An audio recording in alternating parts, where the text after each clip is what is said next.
What is up, Michigan Nation? It's your boy TJ Ronin, and I am rocking with Maze Madman tonight. What is up, Maze? How we doing, brother? It's good. It's been a while since I've been here, the cozy confines of Michigan, voice of college football. It feels nice here. It's luxurious. Bro, it's been too long to be real with you. You know, like we got to figure it out, Maze. We got to honestly, bro. I've been rocking with Johnny. I got John Diadmo on Tuesday, but we gotta figure it out, Maze. You know, Avengers Assemble. Bro, when was the last show? It's been a while. It's been months. It was like before. It was like March, maybe. Yeah, I think so. I think you're right. I will say spring game. Yeah. Oh yeah. So it was after. So spring game, was that the last one? I think it was. That was the last one. Yeah, we're in the off season. We'll figure it out. We'll get it going. But yeah, man. Listen, National Signing Day. We are here. This is the call-in show, so we'll take you guys' calls for every $100. We'll go in a second hour. Looking forward to talking some ball. Before I throw the call-in link out, actually, I'll throw it out now. We'll get the things. We'll get the people lined up. But almost a heated show. There's a lot to talk about, Maze. I mean, it is. I guess we can get into what was transpiring earlier today, what occurred, what was really happening behind the scenes, because I actually got into it with some Twitter people today because they don't seem to comprehend. Actually, Maze, if you want, you can give me some feedback here. But all right, so check this out. I put out a post today talking about how Sean McGee was the target of focus for what was occurring with our wide receiver recruits currently being in limbo for the most part. Right. And I got a lot of backlash because people wanted to blame Sharon Moore and Ron Bellamy, Maze. Right. But listen, I want to stress, I understand people's frustrations with Sharon and Ron Bellamy, but just because your frustrations are at them, they were not the responsible parties. Right. Like the responsible party was Sean McGee at that moment. Yeah. Yeah. So yeah, you're right, by the way. And it almost spilled into another situation where we were in fact a situation that's ongoing, where things just aren't 100% right. But I have full faith in that situation too. By the way, and you could tell we are in a text group, ladies and gentlemen, and earlier in the day, I had my confidence level for a certain wide receiver was sky high, even when some people in the group were kind of like, yo, this thing's going a different way. And then I got another text where I was kind of in flux, but eventually, that thing came through. But you are 1000% right. Sean McGee should have been the focus of people's ire. And I'm not saying to go out here and hate Sean McGee either, but yeah. Well, listen, listen, so to give people transparency on what was going down, because a lot of people I don't think fully knew what was occurring was Virginia Tech came last minute at Travis Johnson. They increased the NIL offer, and then Stanford is currently coming at Zion Robinson. I'll put the class up so everybody can see what it looks like. We'll get into what occurred, why there was frustration by me for Sean McGee. I'm gonna pull this class up now, though. Hold on. So you had two schools coming at our wide receivers that we desperately need, right? So like it's a big deal. And so essentially the problem is Sean McGee, for those who don't know, comes from an NFL background, and he comes from a salary cap model. So he's very strict on his spending. Yeah. Even though Michigan has the money and the resources, and they do, he did not want to go above budget to renegotiate, or not even renegotiate, counter Virginia Tech and Stanford. There was some I would say hurdles earlier today where that was not something Sean McGee wanted to do. But the good news is he did get Travis Johnson. So that's no longer an issue for us. Now what is transpiring, and this is actually really exciting news, I think, and we will talk about Steven Hyder, we will talk about Julian Walker, we will also talk about the rest of the class today. And again, this is the call-in show for every hunter. We will go an extra hour. We got the call lines already starting to pick up. But right now, Michigan is not only in conversations with Zion Robinson. And by the way, word is those conversations are trending in a fairly good direction for Michigan. But Michigan is also currently targeting Georgia commit Brady March, who I would argue is a slightly better player, speed wise and everything. So it looks like Michigan's doing one of two things here, Maze. One, they're either because Zion Robinson's wanting to negotiate, Michigan has found another negotiation partner, which could a few things could happen. Either Zion Robinson decides, all right, I don't want to lose my spot in the class, right? Or Michigan decides to upgrade, right? You know, and upgrade they would, in my opinion. We talked about briefly backstage about Marchese. Looks like there's a prediction. Are we serious? Is this real, bro? This is crazy. This is real. Good. I'm about to fucking real time. I'm very high on Marchese. Let's go. I don't see it though. Yeah, I don't see it either. But look, if that's the case, it's real. Apparently, it's real though. Okay. All right. Listen. If we find it. Listen. I'm all for this, even if it means TJ losing Zion Robinson. I'm for this because I think Marchese brings a different aspect to the wide receiver room, right? You talked about it with that speed. We're talking top off the defense speed here, and I think that's needed for Michigan to do some of the things that they want to do. I'm excited about this, actually. So there's an old prediction from June 10th from Georgia to Michigan. That's June 10th. I don't see anything. Right? New. Yeah. I don't know. Let me. Where's my phone? Monitor. Yeah. Yeah, we'll monitor it. We'll monitor it. But if anyone sees any posts or anything, let us know. But yeah, so Michigan currently in a position where, listen, so all right, let's just give everybody an update before we'll get to our callers after we talk about Julian Walker and Savion Hyder. So for those worried about Savion Hyder, it's just a contract negotiation thing right now. Or not, I'm sorry, a contract detail thing right now where they're just hashing out the final details. But by all accounts, so apparently things are picking up. Okay, we'll see. We'll monitor it. Savion Hyder will be in the class tomorrow morning. Yeah. Which is major, as we know. Oh, snap, TJ. What? I'm gonna share this, but they're right. They're right. Bro. Dude, if we get fucking Brady March, dude, this is big time. This is an upgrade, boys. That says what it says, TJ. I'm pulling it up. Hold up. Is this a new one? Yeah, this is fresh. Let me refresh just to make sure. Yeah, that says what it says. If you click the prediction, though, it's from June 10th. Oh, you're right. That's from June 10th. That's what I was just looking at. See how it's June 10th? Oh, yeah. Okay. Yeah, we'll see. We'll see. It's okay. All right. Yeah, we'll see. This is interesting. Pete Nako says Calvin Russell, who Michigan's also talking with a little bit here. Yeah. I don't know. We'll see. We'll monitor it. I mean, that's what we're here for. But regarding Savion Hyder, he should be in the class. Julian Walker. So let's talk about Julian Walker. Let's talk Julian about it. Walker. Apparently, Maze, how about this? You want to give people the update on Julian Walker? All right. So here's update number one. He was at the game. All right. Told Michigan that he was ready to sign at the game. And then, of course, on the ride home or the flight home, whatever it is, and they had that couple of days to let that marinate. And then, South Carolina, I'm sure, is on the phone. But here's the thing. South Carolina has matched Michigan's NIL offer.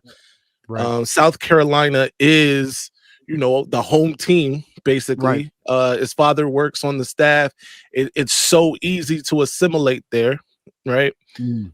However, maybe the heartstrings might be a little bit in Ann Arbor. Either way, he's willing to hear Michigan out still, and that negotiation is ongoing. So from my understanding, Mays, pretty on path with what you said. The only thing I would add is the reason he pushed his signing day to tomorrow was to give Michigan 24 hours to counter the match. Right. I saw that. So, I think you told me that in the chat. So it's up to Michigan. It's up to Michigan to counter tomorrow. And I'll be very frank with you guys.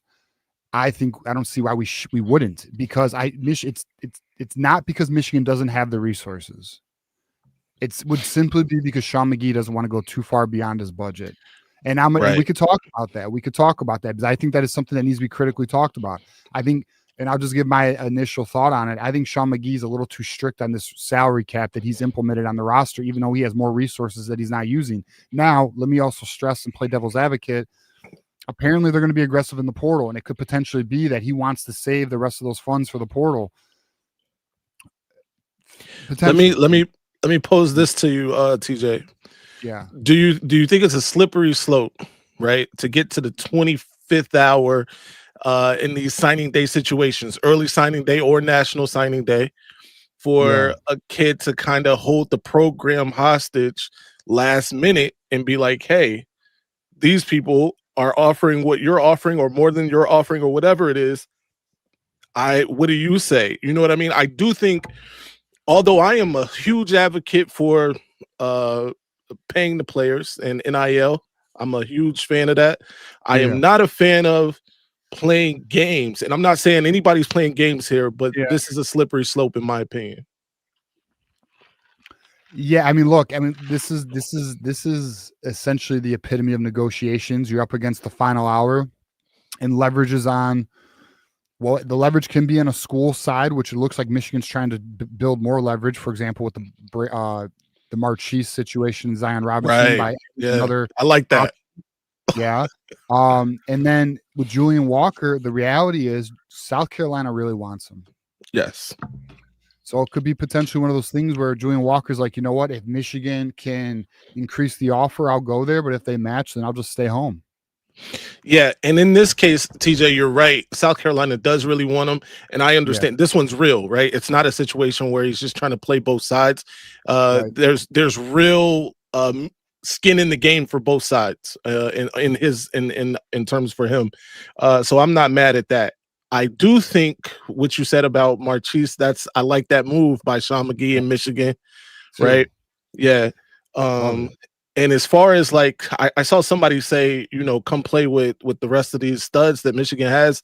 If I'm Julian Walker, I'm looking at that too, man. This is potentially one of the great defensive line classes if we add Julian Walker, right? Walker, I would 100% agree. It's actually ridiculous. Yeah. It's actually ridiculous what they would be bringing in. Because Julian Walker is rated a 5-star in certain services. Carter Meadows is a 5-star. Alistair Vallejo is an amazing 3-tech athlete who's similar to Mason Graham. Not talked about enough. Yeah. And then you also have Titan Davis, Mikhail Blade, and Tariq Boney, bro. And I'm a fan of all of them. There's not a single one of them that I'm kind of on the fence on. Tariq Boney's Josiah Stewart, man. Same style of play. Yep. It's exciting. And Mikhail Blade's nice. He's actually, he's not even getting talked about enough either because of what else is in this class. Right. Michigan did a great job. Michigan did a great job this cycle so far. All right, let's get to our first caller. Again, for every $100, we will go an extra hour. AD in the house, always bringing the heat. What up, AD? How we doing, brother? What's good, fellas? How we doing in this beautiful NSD? We are doing much better than we were about 4 hours ago. Because I'm gonna be honest with you, I was talking with Johnny Olden, and I was like, bro, I don't know if I'm gonna do a show tonight, but we might have to because we won't have a choice. The way things are trending, like there was a point in today where we thought potentially we would lose both wide receivers and Julian Walker, but it does appear Michigan is making some plays. Yeah. Dude, rightfully so, man. Dude, it's like, dude, I heard the Georgia wide receiver one was a big one, but dude, you guys left out like maybe the biggest move of the day. OSU lost Hartline and Chris Henry, dude. Yeah. Well, and they've had some other kids go to different schools too. What was the other wide receiver also went to USC. Yep. That's right. Yep. So good. You just hate to see it, don't you? It's such a good program too, AD, Man, it happened to really good guys over there, right? Dude, they were never wide receiver U. It was all Heartline. That shit's done. Just like Bama was never a powerhouse. It was all Saban, dude. Those days are done now with those guys. Right. I'm telling you, man. But dude, yeah, Savion one that worried me a little bit. But then I heard a couple people talking about it, bro. We're gonna be fine, dude. That one's all good. None of this changes. That we still got to go get 2 wide receivers in the portal, though. To be honest, I think I agree with you on that. But to be honest, I think best case scenario for Michigan is if we can get Julian Walker and then get Brady March. I think that'd be epic. That'd be an epic close to this class. Who'd you rather have, Brady or Zion? Brady, just because I'd rather have Brady. Yeah. Oh shit. Okay. I like Zion though. Don't get me wrong. Like I'm a big fan of Zion. I'd love to have all 3, to be honest with you. But I mean, I can't get all 3. Brady March, what is his 100 meter? Like, all right. So for those who don't know, I mean, I guess we could play Brady March's huddle for those who are unfamiliar with his game. Right. It's fucking nice, dude. Let's see. Is this it here? Yeah, I'll pull it up. But in the meantime, while I pull up this video, we could talk about the JB Brown firing. Man, listen, I don't know if you've been checking it out, but I've been on the fire JB Brown train for a long time. 10-yard punts, fumbled punts, fair catches at the 10-yard line on kickoff or punts. I'm sorry. Just nasty work, man. Zavada lost all of the mojo he had from a year ago. Dude, I know. Nasty. Oh, wow. What a hot take, Maze. Wow, you were the only one claiming that one. Wow, thanks. No. I'm sure I wasn't, but that's how obvious it was. You're right. Everybody should have been on the fire JB Brown train. Yeah. Well, you know what's not surprising though. See, here's the thing too that I think like needs to also be like recognized. The fan base, to your point, AD, has been on this fire JB Brown train for a long time, right? And then what was the first firing done by Michigan? JB Brown. So don't tell me the fans don't know what they're looking at. The fan base knows what they're looking at. The fan base is well aware. So this is me calling out the portion of the fan base who tries to tell people like us or fans who are critical of the program that we're crying too much. No, we're not crying too fucking much. We identify the problems of this shit and we're just calling it out. These are red flags. Like I won't go too far down this road, but I'm just going to, say this, and Maze, because you're a content creator, just because we mention concerns that we are identifying, which we would call red flags, does not mean we are crying about anything. We are just bringing to attention things that we should be aware of as a fan base. And we were not wrong on the JB Brown situation.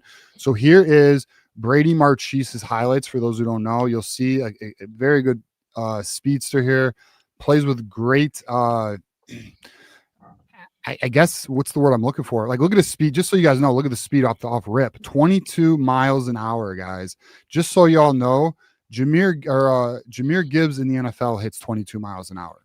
Brady March hits 22 miles an hour. This was in 2024. He doesn't have his newest highlights. This kid is a burner. I'm telling you, look at top speeds versus Woodland, 21.7. This kid's clocking above 20 miles an hour consistently. Big time. Imagine this in Chip Lindsey's screen offense. Goodbye. He's a home run hitter, ladies and gentlemen. You have him. You have Savion Hyder and Travis Johnson and Andrew Marsh. You now have weapons.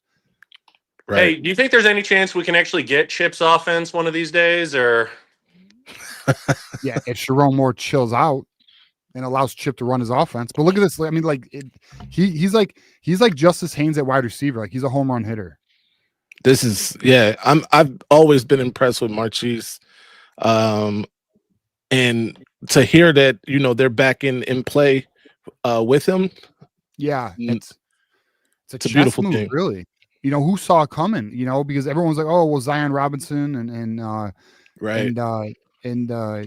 Travis Johnson, we were a little concerned, but this may actually turn out the best case scenario for us. TJ, here's another thing that I would like to point out, right? Go. Zion Robinson, there was early rumors about Texas, and being a Texas kid, that makes sense. But then these latest rumors are involving Stanford. That's right. Which is a dynamite university. I don't want to take anything away from a beautiful campus, all of the things going for it in terms of education and that sort. However, this is a program been in the toilet for a long time here, right? Really since a couple years after Jim Harbaugh left there. David Shaw had it going for a while, but it quickly fell off. And if you want to play with your spot on this in this class for Stanford, I kind of feel a way about it. It has me feeling a little way about it. Even though I like Zion Robinson, the athlete and the receiver, but that's kind of crazy to, kind of dangle Stanford as, even if they're matching the NIL, I don't care. They go over the NIL depending on how far they're willing to go over. And sure, the academics, listen, as great as Michigan is, Stanford does have an edge there. But to your point, Maze, brother, you can get academics and the athletic experience at Michigan. You are not getting at Stanford. That's a fact.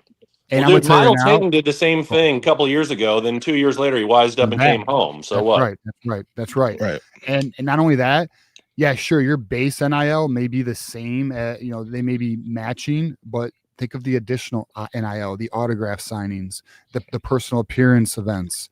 There's way more opportunity at Michigan than there is at Stanford. They don't give a shit about football in California. Yeah, that's just the fact, man. Babalola last year, now for different reasons, wasn't necessarily the NIL. He's just a kid that actually valued that education. But I just can't see it in this case. I'm sorry. So our guy here says Stanford just had some power players donate recently $56 million. Stanford has like, I was looking at a chart. Stanford has like 3 times the amount of billionaires Michigan does. Yeah, which is insane on itself, bro. Stanford's on an Ivy League level. And shit. But anyway, they're ahead of some of those Ivy Leagues. They are. Their education. But yeah, go ahead. In certain areas, for sure. All right, AD, give us some final thoughts here. Give us your thoughts overall on things. Dude, overall, man, it's all going to work out. I'm hoping JB Brown is not the only one to lose his job because there needs to be more changes. I'm not worried about Savion. The roster's going to be fine.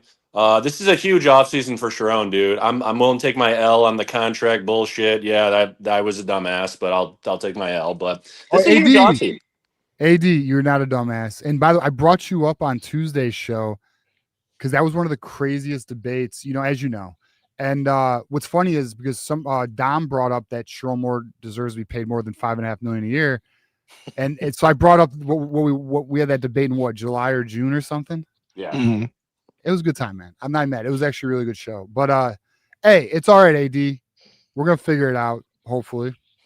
Yeah, no sweat, man. It's all good. It's a big offseason, man. The portal's gonna matter. Who we get as replacements for these guys is gonna matter. We need to fix the O-line. We gotta. If there's one thing we gotta get, a quarterback guru specialist to be there on the sidelines with Bryce, dude. We haven't developed a quarterback since Chad Henne. So, dude, we had a run. What was it, like 7 straight starters went to the league at some point, and now we don't develop dog shit, dude. So there's one thing. We cannot fuck up Bryce. JJ, maybe you can accept that. We cannot fuck Bryce up, dude. We cannot let this kind of talent go to waste. So if there's anything we got to do, it's that in the offseason. But, hey, man, we held on to our guys. Unfortunately, some other teams didn't. You just hate to see it. But fuck Ohio, go blue, and have a good night, boys. Go blue. My man, AD. We got West Quad in the house. And a reminder for every 100, we will go another hour. Right now, we only have 35 minutes left in the show. What's up, West? Oh, no, did I bring up Keegan? My bad, Keegan. West Quad, what's up, man? What up, though? Damn, you dumped my boy Keegan. I put him in front of the line because AD dropped and, whatever. That was cold-blooded. Chris Henry to Michigan? What's up? Shit. Somebody say Chris Henry to Michigan. Don't lie to me. Oh, nah. Hey, look. I see this kid like I see bros from Cartersville, same high school as Trevor Lawrence. I just passed through there, by the way.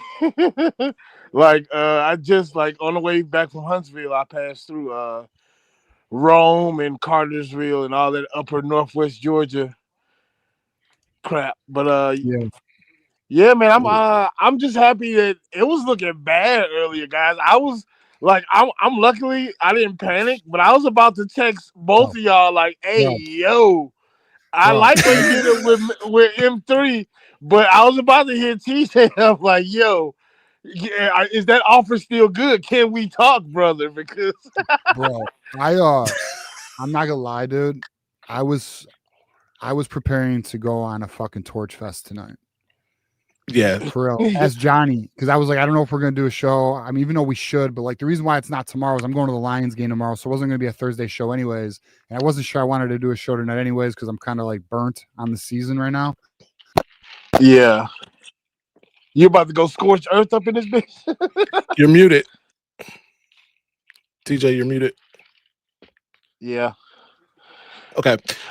So while TJ figures out his audio issue, I was also gonna go scorched earth. I was gonna flip a table or two, especially if James Franklin stuffed us in the same locker he's stuffing Penn State into currently. And I mean, that. You know what? That's not even fair, though. It's like maybe you should have thought about that, considering that you always. I mean, I'm pretty sure this Virginia Tech, Penn State thing is a reoccurring thing. Like, so you didn't think no about audio for that? anybody? There you go. No, There you go. We can hear you now. Yeah. But like, you didn't think about that before you sent that man out? I mean, I'm pretty sure you didn't think he would be able to take the whole goddamn class. Like, bro, that 2-man class is sad, bro. Like, Bro, I Penn mean, State like, could be I in a legit, bad you know, I spot. don't give a shit about Penn State, but I feel a little bit like for real sad, bro. Yeah, they down bad, bro. Like, bro, they got Bro. a 2-man class. The two dudes hugging each other, like, like the Gemini twins, and it's sad, bro.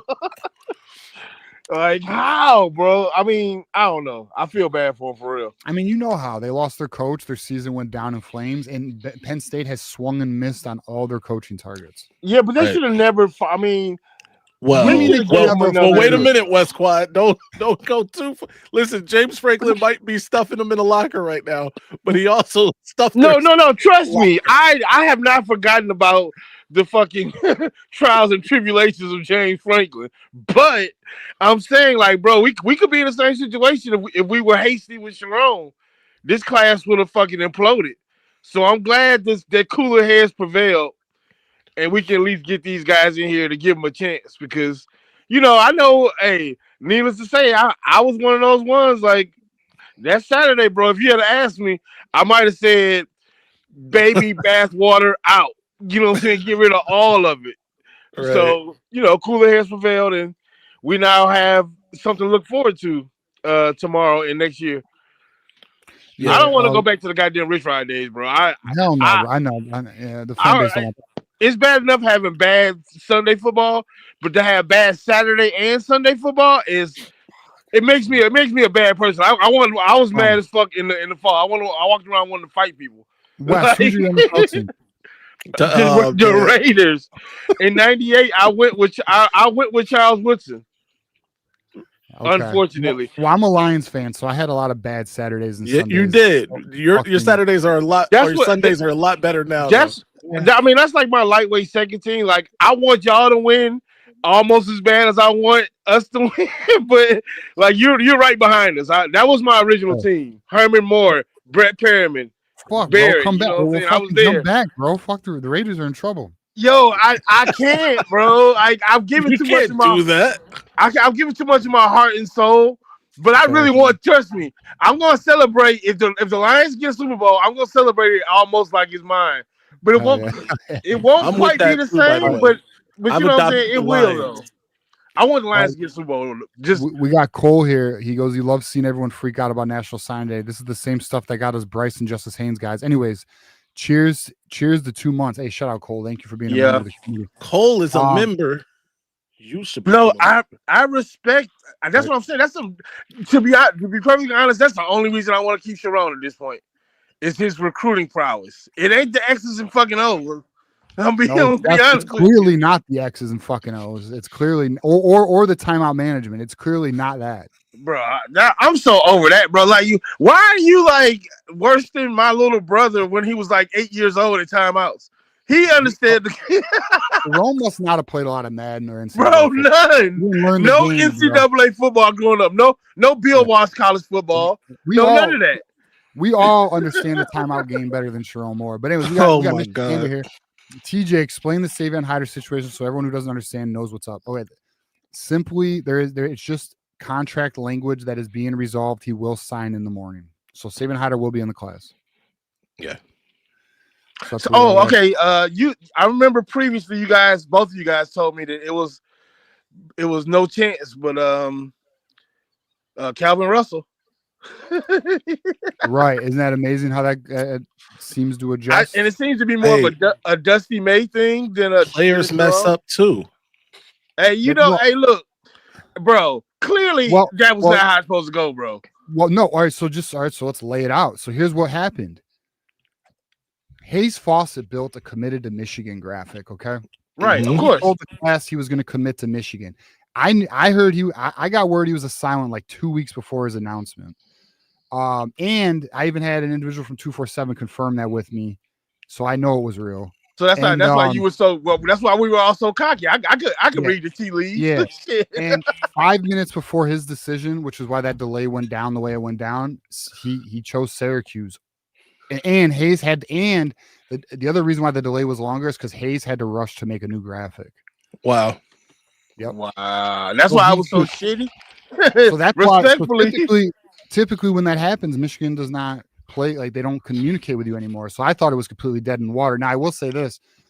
Apparently, Michigan has reached out to him, but it appears that Zion and Brady March are more likely though. Okay. One or the other. We do have a 10-hour super chat here. Call me whenever, but I'm just not excited about these recruits until I see some development. Andrew Marsh? I don't know. I mean, listen, I think it's fair. I think it's fair to have questions. I mean, I'm not gonna lie to anybody. Are y'all not? Hey, they're talented as fucking prospects. That counts, huh? Right. I mean, Jordan Marshall. You guys haven't seen improvement when, he should have played more last year, clearly. But I'm saying, I mean, we had two. I see. That's the thing. I feel like we're gonna have another situation with like the way Marshall had to wait his turn, like with with Mullings and Edwards. I don't want that. I don't want that situation again. Well, let me give you a glass half full perspective. If Sharon Moore is fired next year, at least there's talent in the cupboard. Yeah, yeah. I mean, that's the main reason I didn't want to get rid of him now. Like, I'll be honest. If he had a number 25 recruit class, get to stepping. Yeah. But considering this class is so good, and I like this class, like for real, like legitimately. I think this is the kind of class you can put with Bryce and make some fucking moves. I'm not gonna hold you. I told y'all a million times I never call for anybody's job, but JB Brown, get to stepping. Yeah. Go on. Good. I was gonna say, I got a little bit of intel on Nick Marsh. But go ahead, read your super first. Well, I was gonna speak on the Nick Marsh situation. Just so you know, me and Mays have not discussed, so I'm curious what he has. So last year, Michigan did try to get him in the portal, and Michigan State countered, so he stayed at Michigan State. There was buzz that he was looking to go to the SEC, but I will simply say that Nick Marsh has followed a bunch of Michigan accounts on social media recently. So I find that interesting. I don't know what else you have, Mays. Not only that, TJ, Nick Marsh reached out to Michigan. Oh, shit. Not him personally. His people reached out to Michigan. Good. Yeah. Good. Well, here's something I can confirm. Not that it's Nick Marsh, but I know for 100% certainty Michigan's already knocking on doors right now for wide receivers and other position groups. So Michigan is it does appear to be setting up to an aggressive portal. But listen, there's one concern I do have, and it's Sean McGee's stubbornness on his damn cap that he gives himself every year. Because I promise you guys, there's more resources, but he tries to be responsible and sustainable. He wants to build a sustainable roster. He doesn't want to be caught in a position where they don't have the money to fill an entire roster out. But at the same time, like, I don't know, it's got to be hard because these schools, like, I mean, who saw Virginia Tech countering our offer today? I mean, if you listen to any 247 or On 3 person, they'll tell you they didn't see this coming today. Yeah. And you're right about that. But it's really weird because Penn State recruited Travis Johnson too while James was there, right? Right. Exactly. So that's what really like had me A little bit nervous. Yeah, because now, granted, Virginia Tech is his home. That's home basically, right? It's still like a 3.5, 4 hour drive from where he stays, but you know, it's easier for mom to get to that game than it is to get to Michigan. But you know, she's splitting duty anyway, going to Mississippi State. But you know, isn't mom a UM grad? No. Not his mom. No. Okay. Whose mom was that? Wasn't that Calvin Russell's mom? Calvin Russell's mom. It was I know it was DJ Pickett's mom. That's right. Nick another interesting thing about Nick March is his mom is a Michigan State alum who hates Michigan. I know. So yeah, all right. yeah. It's interesting. All right. Yeah, so the Nick March thing's interesting, but the fact that his people reached out to Michigan. Now, let's also just be honest. A lot of agents will reach out to schools just to get their price up. 1,000%. You know, like they will use other schools to negotiate against. So that's part of the game as well. All right, hey, West Quad, give us your final thoughts here, man. My final thought is, I don't know. I guess we gotta wait till tomorrow. If we can pull, I mean, it's always like I don't want to. Like I know something bad is gonna happen. I'm gonna hold you. Every signing day we lose somebody, so I'm anticipating losing at least one of Robinson and or Walker.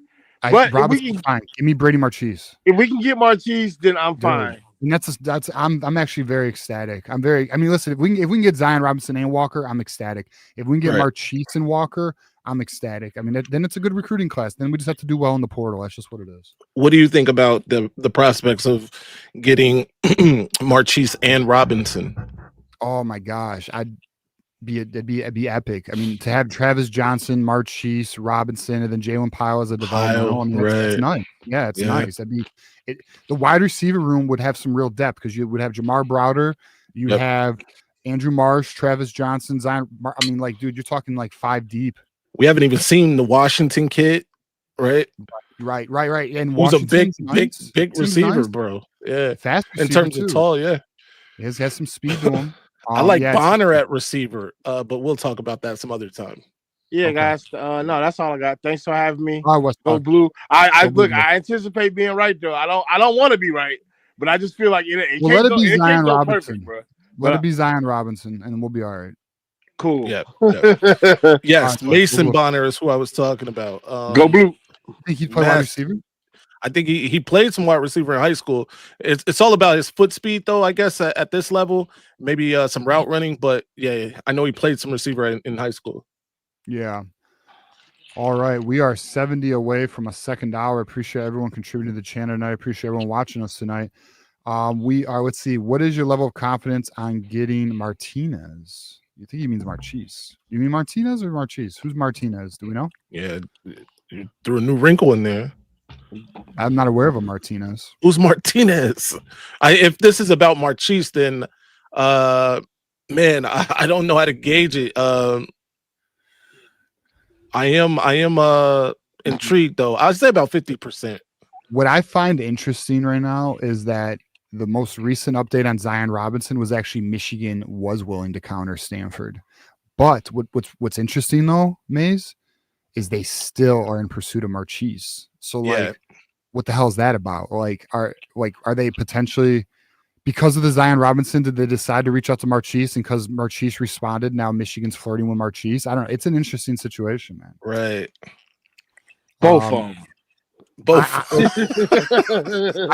I'll say that Sam Webb, I think it was Sam Webb, said he thinks Zion Robinson, he's 60-40 on that. Yeah. Regarding Marchese, I don't know, because it's kind of a new development, but it's got to have some value, because it has to have some value. I don't know to what extent though. It's interesting. Right. Obviously, well, I'll just say this. Obviously, Marchese has been receptive, or wouldn't he, or would definitely not be reported the way it's being reported right now. Right. Weren't we a close second when he in his initial recruitment? Yeah. Like, did we try to get him? We did. Like before. Yep, we were. So second. yeah, I mean, I'm not mad at this. Yep, we were second. So it's very interesting to watch it play out. All right, we have a $10 super sticker from Hilo Key. Appreciate you, man. It does matter. We got AD in the house for a $5 super chat. How many 2026 recruits will be starters by the end of next year? I got Meadows, Travis, and Vallejo. Shit. Oh man, Walker. What do you think?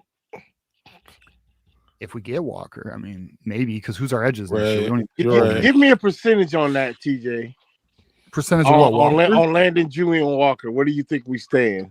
It all comes down to I don't know. All I know is Michigan has to counter South Carolina to get him. That's all I know. Okay. I don't know the percentage of that. I don't know if I'll tell you this though. I don't see why we wouldn't give an extra $100,000 to the kid. I think Vallejo is the best chance. I think Travis Johnson's going to start next year. You don't Start? Yeah. At some point next season. Okay, wait, I can see all right, that. yeah. I guess let's He said by paraphrase. the end of next season. Absolutely, yeah. End of next year. Okay, right. Yeah, I think Travis Johnson will. Now, let me just say this though: if they go for 2 wide receivers in the portal, then probably not. Because Well, it depends on what kind of receivers. Are we talking about CJ Charleston, Anthony Simpson type receivers? Or are we talking about actual? I mean, I hate to say it like that. I am slightly being funny, but I'm just being honest too. Well, I think they're aiming high in this portal, honestly. And if it's Nick Marsh and like a Cam Coleman, then you're right. There's no way Travis seeing the field as a starter anyway.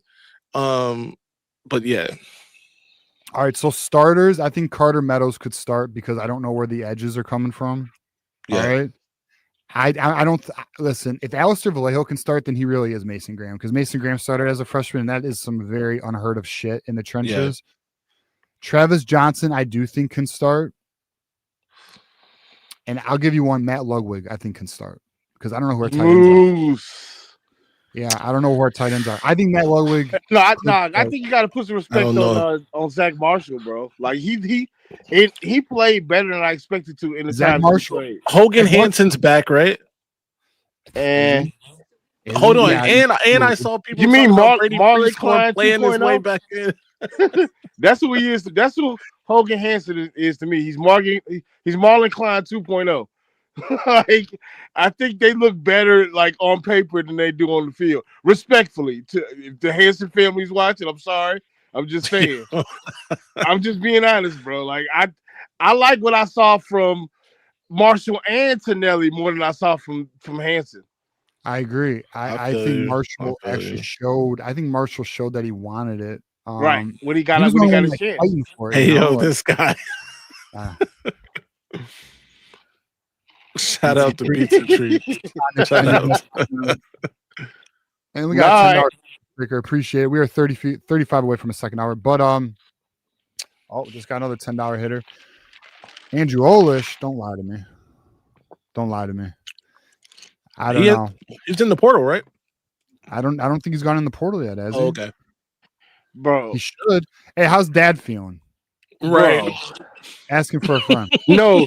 Do you know who's had the strongest? Like, I know his mom is just looking at her like, I told you. I fucking told you.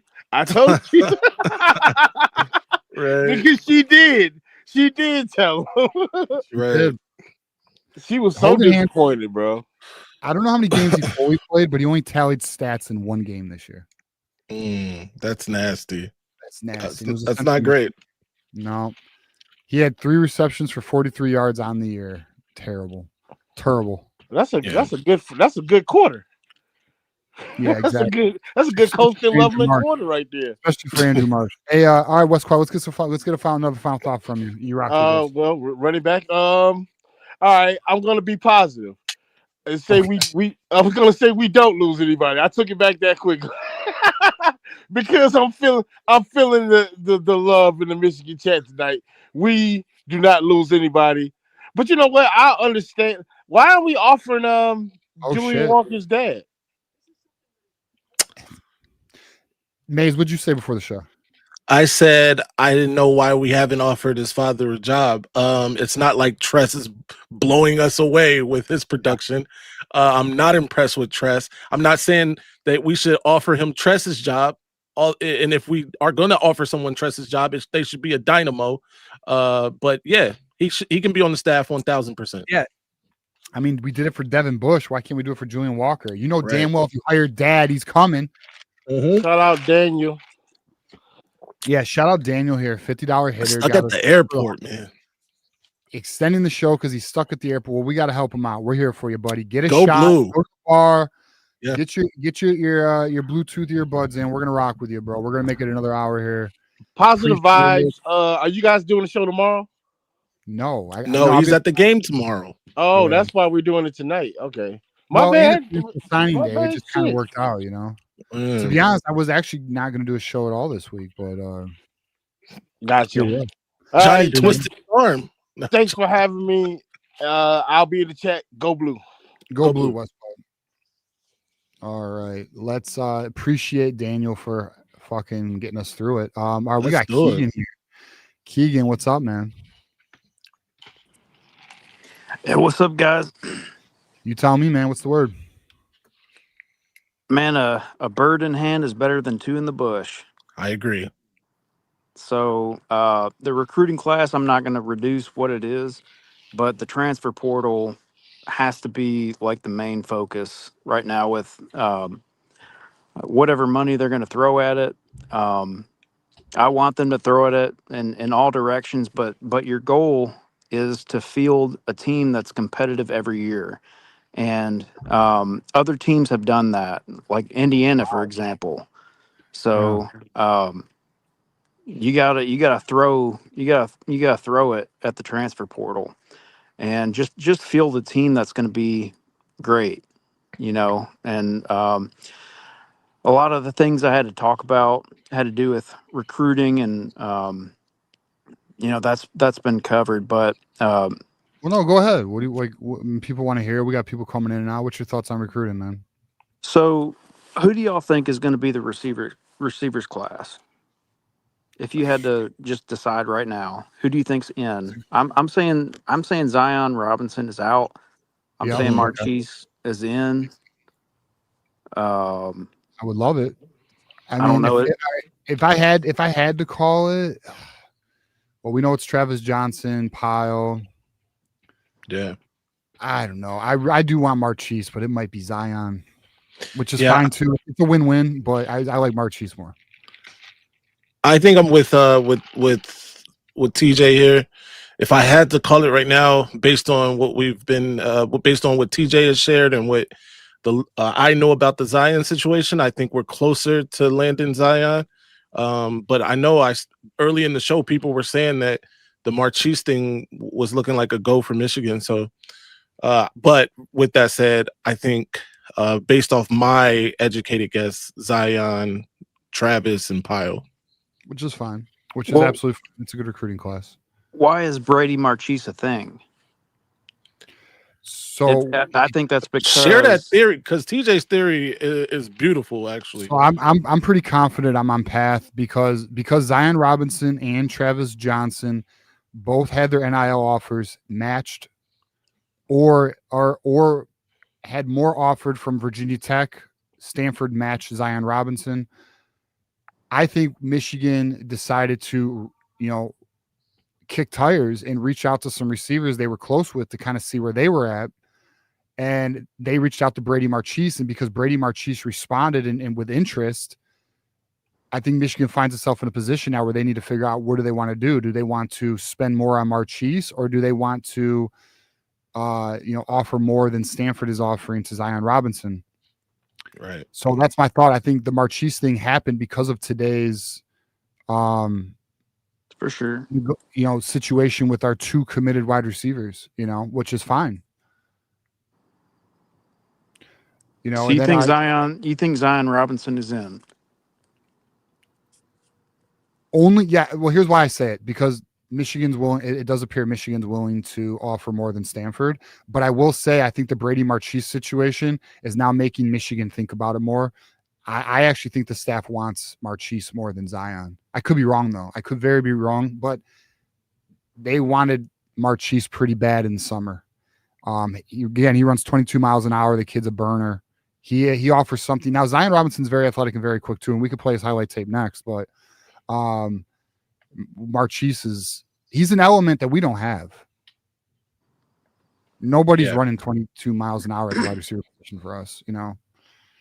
Well, there's a couple of unsigned 5-stars at receiver. Is that going to factor into this decision? I feel Michigan, other than Calvin Russell, because it does appear they reached out to Calvin Russell. I feel Michigan does not want to spend the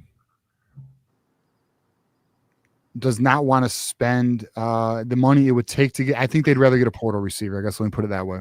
Yeah. Yeah, I would agree with that. And so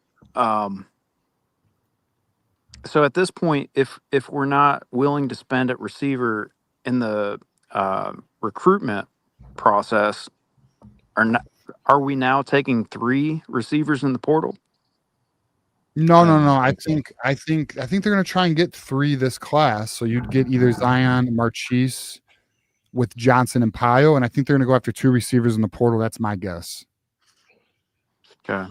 Starting when caliber receivers in the portal, by the way.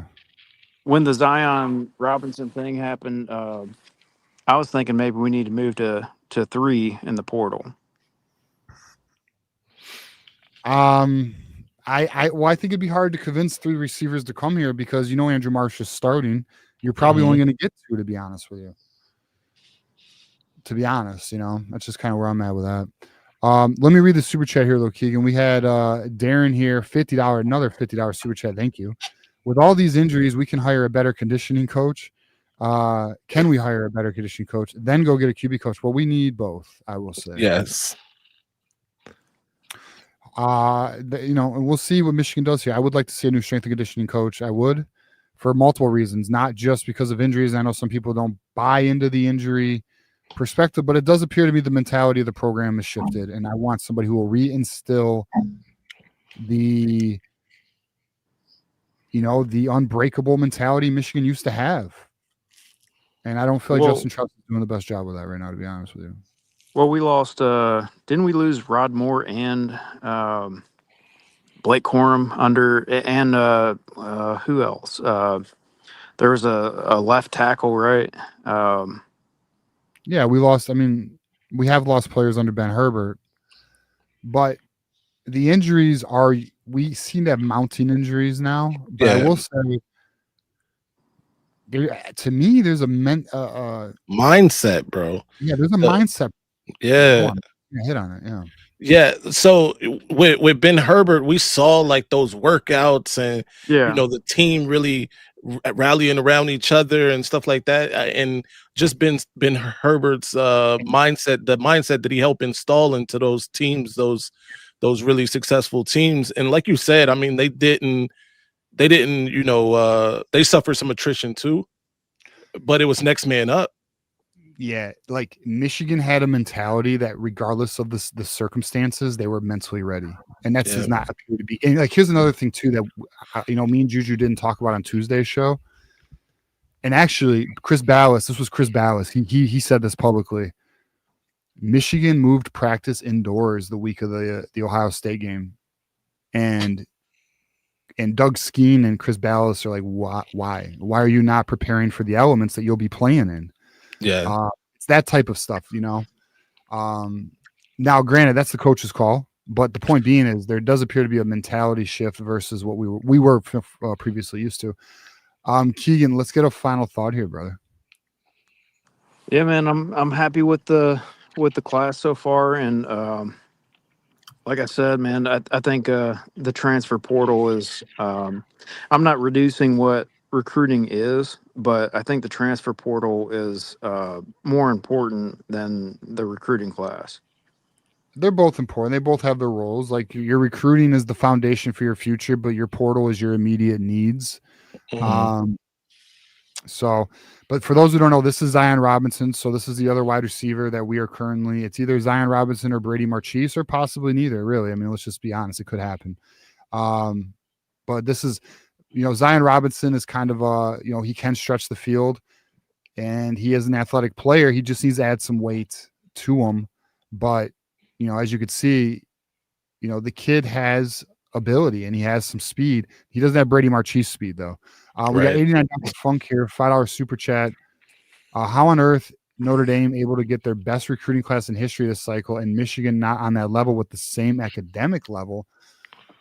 Well, the reality is it has absolutely nothing to do with, and I'm actually, is this really Notre Dame's best class ever? Because I mean, they're always at the top. I mean, they're typically up here.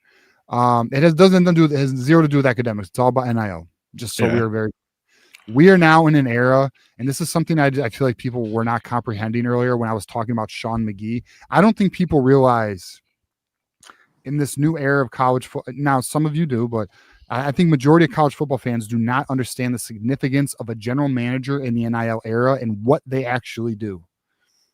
So it comes down to spending. Okay. And Michigan is a conscious spender. They are not your Oregons who is willing to write checks to anybody. They are not typically your Texas A&Ms and your Miamis, right? Like those are typically your more aggressive spenders in the past, who are both ranked ahead of us. Texas A&M 9, Miami 10. We are 11th. Notre Dame being 3rd, Oregon being 2. But yeah, it's just not an academic game anymore, guys. It is strictly a NIL financial. Like today, like people couldn't comprehend. People thought, Maze, that the reason we were having issues, like in Garrison, let's call fucking Garrison out. Why not? We love doing that. Garrison fucking he took the position as many who were unaware of the situation would take. Well, the reason they don't want to come is because the performance on the field. Couldn't be further from the truth, though. Right. The reality is it has nothing to do with what happened against Ohio State. It had nothing to do with the performance of. It came down to 2 other schools were matching or exceeding our offer, and Michigan had to step up. And that comes down to Sean McGee. Sean McGee handles the financial budget. Period. He decides if he's going to spend more or not. You make money. Go on. You make money by winning. Like you make money by winning in this game. So like you get better viewership, you get better sales. But the NIL money outside of the revenue sharing, which the school can do, but outside of that, it just comes down to your donors. Like as long as your donors are willing, like you could literally never win a game, but have an amazing donor. Yeah. And Notre Dame, to Notre Dame's credit, look, they're coming off a national championship appearance. It's a private school. Let me reiterate that. It's a private school. The monies that flow through Notre Dame don't necessarily have to have the checks and balances that Michigan does. It's a lot. It's different on a lot of different levels. So, yeah. Right. It's fair. We have beats and treats here. Maze, don't fall so much. Hey, bro. Yo, I hate this guy sometimes, bro. He's always on my ass too. All right, the West Quad goes, we'll rule him on NIL. I mean, I wouldn't say it's out of the question. If Sharon Moore knocked on Sean McGee's door, I'd be like, I need him, Sean. I need him. Yeah. I'm sure, but please understand, McGee handles the contracts. Okay. Yeah. He handles the negotiations of the contracts. And I had a joke ready to go, TJ, but I'm not going to say it about Sharon knocking on your door. Shout out to that, though. But I agree with you. If he knocked on the door and said, I need this guy, then McGee would make it happen. Yeah, I think so. I mean, yeah, it's just what that is. All right, so we have, all right, Keegan, final thoughts here, brother. We'll get to our next caller. That's it, guys. Go Blue. Appreciate it. Margo, man. Mizzle left? Yeah, it's all right. Wait. It's Michigan says I skipped over a super chat. Oh, my bad. LSU fired the wide receiver coach. Go get him. Did they just fire their wide receiver coach? Who's their wide receiver coach? Hey, that's news, right? And wait, how long has he been there? Because that matters. If he was just there this year, we would leave him where he's at. We don't want that one. Yeah, I'm looking right now. Cortez Hankton. I don't see him fired though. Wait. No. He's the running backs coach. He was the wide receivers coach last year. What are we doing? Okay. That's stupid. Who the fuck's their wide receiver coach? By the way, is moving up to running backs coach, is that a promotion? You would think it's a demotion at LSU, That's what I would think. Right. All right. Hey, All right, Keegan, where's did you Brian get- Greasy? Why doesn't he get a promotion and come to Michigan? Exactly. Yeah, come to Michigan. Promotion. All right, Keegan, final thoughts here, brother. All right, guys, go blue. Go blue, Keegan. Go blue. We got, speaking of go blue, we got D-Go Blue in the house. What's up, D-Go Blue? How we doing, man? Yo, what's up? Can you hear me? Yes, sir. I know last time my shit cut out.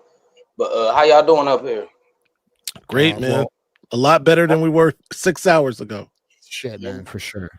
You telling? I've been checking the little MGO Blue website on Facebook every little second, man, to catch them updates on our recruits. But shit, I seen, man. I'm waiting. I hope in the morning, man, Savion signs, because that's really the only recruit I care. Well, I care about the defensive line for sure and the wide receivers, but Savion Hyder, that's the big fish I want to sign for sure. Mm-hmm. I'm confident about that. I'm confident that'll happen tomorrow morning. Yeah, me too, man. I just man, I'm glad to see JB Brown go. So we gotta get Justin Trust out of here next then. Yeah, I want to give an update. Brady March is going to be announcing tomorrow at 3 p.m. So be on the lookout for that. I gotta go check him out. I ain't seen him play. I gotta we check just put him. his video. Yeah, up. we He's played some of fast, very fast. Oh, I probably was dealing with my daughter or something. My bad. Oh, I you ain't all right, see man. it. You good, man. But yeah, man. I just wanna I'm glad that we did get Travis Johnson. He didn't end up going to Virginia Tech because I surely thought that was what was gonna happen. We done Hey, got it was spun so looking much. looking crazy for a minute. Bro, we got spun so many years. Like, I've been a Michigan fan a long time. I seen us get spun by so many people, bro. I literally have, bro. I seen us get spun by like NFL players so many times by Bama. They end up going to Bama. Yep. I done watched that so many times, bro. I be liking when they do the little verbal commit. I gotta see that dotted line. I gotta see them say sign. Then I believe it. So, but other than that, I'm satisfied with this class. I like this class. I got to see how this thing. I like it, but I got to see how this thing closes. Like, I need Julian Walker plus a wide receiver, and it needs to be a Zion Robinson, Brady March type. And then I'm satisfied. I have no complaints. They did their job, you know. But with Julian Walker, man, did we really, like, everybody was saying we really didn't have a shot in the beginning because his dad. Yeah, I know, but I mean, his dad was blown away. His dad even said like he's never seen bring anything. your ass home. Is he a Yeah, I good know. strength? His dad and his uncle went on the trip, and now Julian Walker's mom came this weekend. But Shit, they previously, should have been interviewing the dad too. Shit. well, yeah, I know. Well, I don't understand why we're not offering the dad a job. That makes no sense to me. But maybe I don't know. Maybe Michigan changed their approach on that shit. I don't know. Man, I hope, man, for real, bro. But I'm excited about our D line though. I really am, bro. I think I watched the highlights. So I go and watch these recruits. So I know how they play, man. I'm really excited about that D line. I ain't gonna lie. The defensive line is something to be excited about. I mean, it's elite. If we could pull Julian Walker, it's elite. If we don't pull Julian Walker, it's still a very good class. We just gotta go in the portal. Just grab one more. Well, I don't know, because the D line gets scrapped basically, right? After this year, like all Maze, I guess let me know your thoughts here, because me and Juju were trying to project the defensive line for next year. What is your thoughts on what that's going to look like, man? I think it's going to be crazy. I think Nate Marshall will be factor into that. I do think Pierce is a starter next year. Trey Pierce. Yeah. Yeah, man, it gets really interesting after that. Is Onetta coming back? You know Etta? Yeah, I'll probably say. Yeah, I think Etta has another year, but I mean, he still hasn't developed all the way. But all right, who's going to play opposite of Nate Marshall? And let's just be clear: did Nate Marshall really blow up this year? No, I mean, like, it's a question. You know, I mean, I think maybe Dominic Nichols. Right. And I think that's probably like the logical choice, Dominic Nichols. But I did. Okay. So let me say this. Nate Marshall, you're right. I saw him get stuffed in a locker, especially on run defense. Right. But I do like his pass rushing. I think he's a good pass rusher, can be a great pass rusher. The issue becomes, where do you really see him? Is he an edge in your opinion, TJ? Yeah, Nate Marshall. Yeah, he's an edge. Okay, I think so. I think he can play inside too. But he needs to put on some weight. He needs to put on some weight. Yeah, for sure. If he was to play and that's inside, another thing why Yeah, he Tresh don't got should enough go. weight to play. Yeah. I think he's an edge. I think the ones who are question marks are like obviously your Enauetta's kind of a tweener. Yeah. I don't know. I mean, Michigan. I don't know. I really defensive line. I really don't freaking know how this is going to go. No, Michigan AD. Our boy AD here says Carter Meadows opposite of Nate Marshall. I mean, 2 top 100 players. One's a 5-star. The other one's like a top 50 player. I mean, yeah. Right. I mean, it sounds nice, but are they ready? I mean, I don't know. Right. Trent is so tough. And then our boy Nick proving he has not been watching the show. He says, "What's going on with Zion Robinson and Travis Johnson?" Well, Travis Johnson, my good friend, is in Michigan. He is in the class. And then we have Zion Robinson here. It's all right. We'll forgive Nick. He was eating edibles. But Zion Robinson, Michigan it does appear to be willing to counter Stanford. But we'll see because they're currently also talking with Brady March. And that's interesting. Stanford? You want to go to Stanford? I mean, granted, we're not that good in passing, but Stanford. Stanford's like, look, I'm start year one. You know, who knows what they're really offering. I mean, we build a team around you. He would be starting year one with us too. Nah, he wouldn't. If he nice, you don't know. You don't know when these recruits come. You don't know what they're gonna look like year one. That's fair. If he comes, lights it up and camp, sure. Let's be real. Listen, I did not think Andrew Marsh was gonna have this good of a year, bro. Right. I did not think. So I thought Andrew Marsh could play as a freshman, but no, I did not anticipate 180-yard games. So he was going. Did you think he was going to be our best wide receiver this year? I didn't. No, I thought it'd be McCauley, but I mean, to be honest, though, looking at all things considered, it's not that crazy. We don't, I thought McCauley would be our best receiver. The thing is, we've got some 4-star recruits back there. You know that, right? Wide receiver. Wide receiver? Yeah, like we got some 4-stars, but they just ain't developing them. That's the problem. Washington's a 4-star. I mean, who's all 4-star? I think Amarian Stewart used to be. He's transferred though. He's gone. He's gone. Okay. Yeah, he left. I know Fred Moore was a 4-star, but he left. He's gone. Samad, wasn't he a 4-star? He's probably gone. No, I think he was a 3-star. I'm not sure, to be real. And we can find out. And then regarding Steven Hyder, we're good. He'll be in the class tomorrow. They're just finishing the contract language, even though I can't believe that's not done yet. But whatever. That's definitely one of the things McGee should have had ironed out before today. Right? It had to be something last minute that wasn't. Yeah. I don't know. But all right, chat. Let us know what huddle tapes you want us to play. We'll play them while we take phone calls. D, give us a final thought here, brother. My final thought is hopefully Sherrone Moore makes more moves in this offseason. I would like to see that because really his job depends on it. So it's really on him. If he want to take it serious and he want to build an elite contender over here, he better start firing. Because if not, if next year we don't make it to playoffs, I'm on the board, man. He got to go. But other than that, go blue, and I hope we have the best offseason we had in a long time. Go blue. Go blue. My man D. All right, Dom, you ready? Let me know if you're ready. The Dom father. Yeah, let me so ready. TJ, what do you think about corner? I would have liked to get another corner.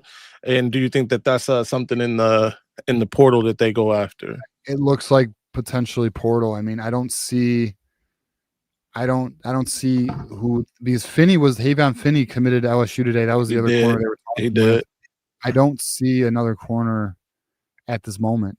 I wish there was like another Ty Haywood. Like, remember we went after Ty Haywood like for the second signing day. It doesn't appear we have a late signing day guy. We never know. Maybe something will pop. But let's pull Dom up.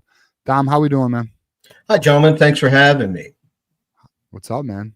I'm I'm going to present something to you that's not going to involve Ben Herbert. How about that? Okay, I'll stay away from that. And nothing with recruits. I have a question for both of you men. Okay. If your employer doubles your salary, Yeah. would you do a better job? Would you pay more focus? Would you work harder? Yeah, you're right. Okay. Yep. 100%. So, Sharon Moore paid $5.5 million as the head coach of the University of I Michigan. knew this is where this is going. Yeah. Which is a disgrace. It's a disgrace. It doesn't matter if he had head coach experience or not. It's a disgrace for the University of Michigan. Sharon should be at least $8 million, in my opinion, given the fact that Jim was making 12. In conjunction, Ward Manuel failed to provide the man with an actual contract until 2 or 3 games into the season last year. Also, that contract, unlike almost every other coach in college football, does not contain a buyout clause. Okay? So, Sharon was also suspended for 2 games this year by his athletic director, even though the NCAA stuff isn't final and most likely end up in a court of law, which will get it dismissed because there's no actual evidence that indicates that sign stealing presented a competitive edge to Michigan, which allowed them to win games. So it's going to get tossed. But yet, Ward Manuel on his own decided to suspend Sharon Moore. Another slap in the face. So you take those things into consideration. Yeah. Okay? He's expected to take a $12.5 million investment and have that young man win the Heisman and a national title. Under those circumstances, and if you don't do it this year, you're fired, this and that. How would you like to be under that weight? Well, he took the job. How would you like to be under that weight with a wife and kids in Ann Arbor without a buyout clause of at least $10 million? Right? All right. So, right? I mean, and we got a schedule from hell next year. We do. And we do. The weight of that, in conjunction with us losing our defensive front 7. Oh my God. I'm not talking about you, Dom. I'm sorry. People that are like, Sharon better do this and Sharon better do that. Well, the University of Michigan better show some respect to Sharon Moore, which they haven't done to this point, and they should have paid him accordingly. It's disgusting. It's absolutely disgusting. All right. Well, all right. So, Dom, I guess, so regarding like motivation, being paid more, being more motivated, I guess here's something though that's maybe in a regular job, Dom, but this is a head coach of a D1 program. It doesn't get more motivating than that, does it? I mean, Sharon Moore is an unproven head coach who doesn't have any head coaching experience. So, I think the leverage in itself is the opportunity itself for Michigan, I think the University of Michigan, who notoriously loves to pinch pennies, thought, let's listen to Jim and give the guy the job, and we'll underpay him and let him hang himself. And if it goes in the toilet, we'll say it's all Sharon's fault. And again, Sharon gets to do that without a buyout clause.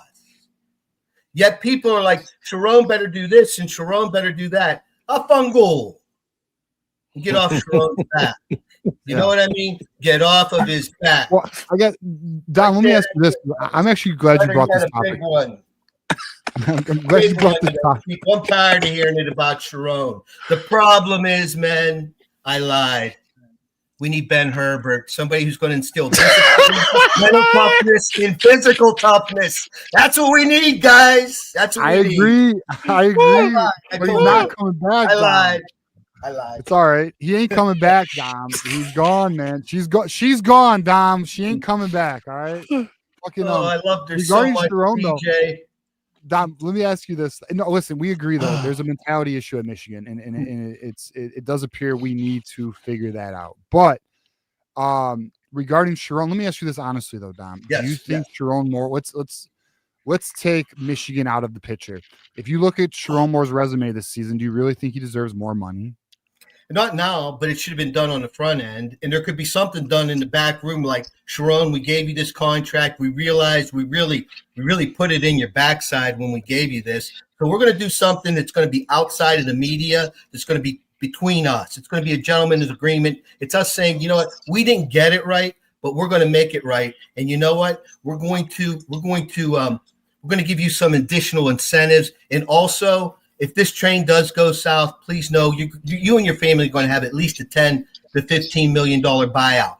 He loses this job by losing 6 or 7 games next year, which could be possible. 6 or 7 games. Okay. He lose 6 or 7 games, he should lose his job. Where's he going to go, May? Is he going to go to Akron and coach? Come on. Yeah. Line coach. I'm an advocate for Sharon Moore. I love the man. I want to see him do well. I think he got a raw deal last year. I really do. And I wouldn't want the pressure. You know, and he signed that contract, M3, before Bryce was even thought of. You know? Now you have that. You have $12.5 million. And by the way, he's got to win the Heisman and a national title. But we're not going to increase your pay. All right. Real quick, let me respond to Dom really fast. So, and this is gonna probably piss some more fans off, but you know, Dom, how I think Sharon Moore has gotten a bit of a raw deal. That said, he can't be unsuccessful next season. That's just the bottom line. And when I talk about being unsuccessful, anything short of a playoff berth is unsuccessful. He cannot have it. That said, I also think that Sharon Moore was dealt a bit of a raw deal, right? He had to deal with the roster that is, and it wasn't a horrible roster by any stretch of the mind. It's a good roster that he had last year and this year, but it wasn't deep because the previous head coach, Jim Harbaugh, who I love, by the way, who is the GOAT, by the way. Let me get this out the way. Rape the program. Thank you.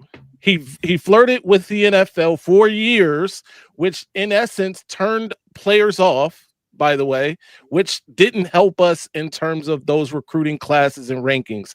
Also, Jim Harbaugh is what lost Michigan Bryce Underwood initially. He basically told the kid, hey, we looking at this other kid, and Bryce Underwood was out of there, right? And Sharon Moore was able to not only get Bryce back in play, but land Bryce Underwood, you know, with the help of some generosity from some donors. But you get what I'm saying. So yes, he was dealt the raw deal, but also yes, he has not been the best head coach. Period. I feel you could make the argument that, all right, I think we would all agree the fact that Sharon Moore had to start behind his first season, didn't have a full cycle. His coaching staff got raided. His strength and conditioning coach got yanked from him when he was supposed to be here. Of course, those are all terrible things. Also, the cupboard was bare in terms of the talent from previous recruiting cycles because we weren't doing NIL. So clearly not the best starting point. That said, one could argue he was paid more than his actual value because he never had previous experience. So he was given an opportunity. All right, Don, let me ask you this. 1 year offensive coordinator deserves a head coaching job at a school like Michigan? I don't think so.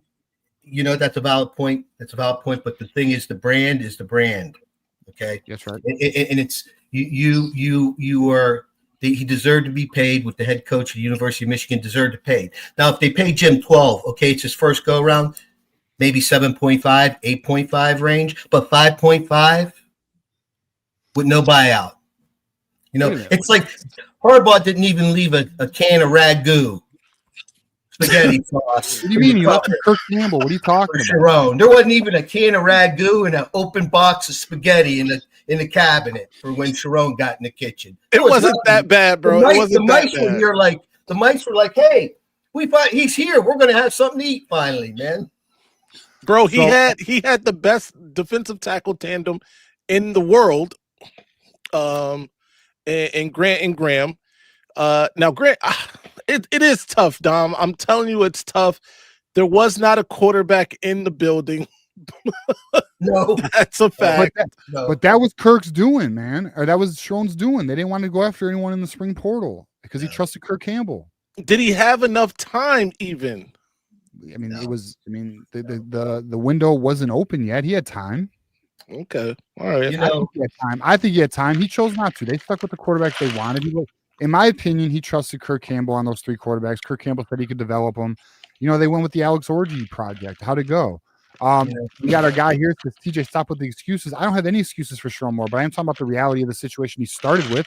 It wasn't the best start. But look, I'm very critical of Sharon Moore. I'm not making any excuses for Sharon Moore. Right. $10.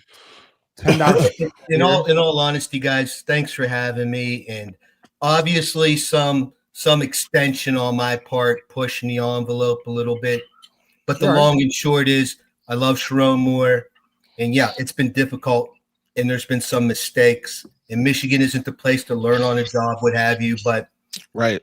He wasn't given a fair deck to start with. That's all I'm saying. And people need to consider that before they want to he's fired. If we don't win a Heisman and a national title and next. Come on, guys. Come on. Dom, look. Dom, it's the timeouts for me.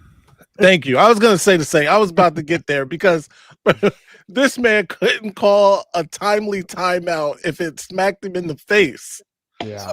No.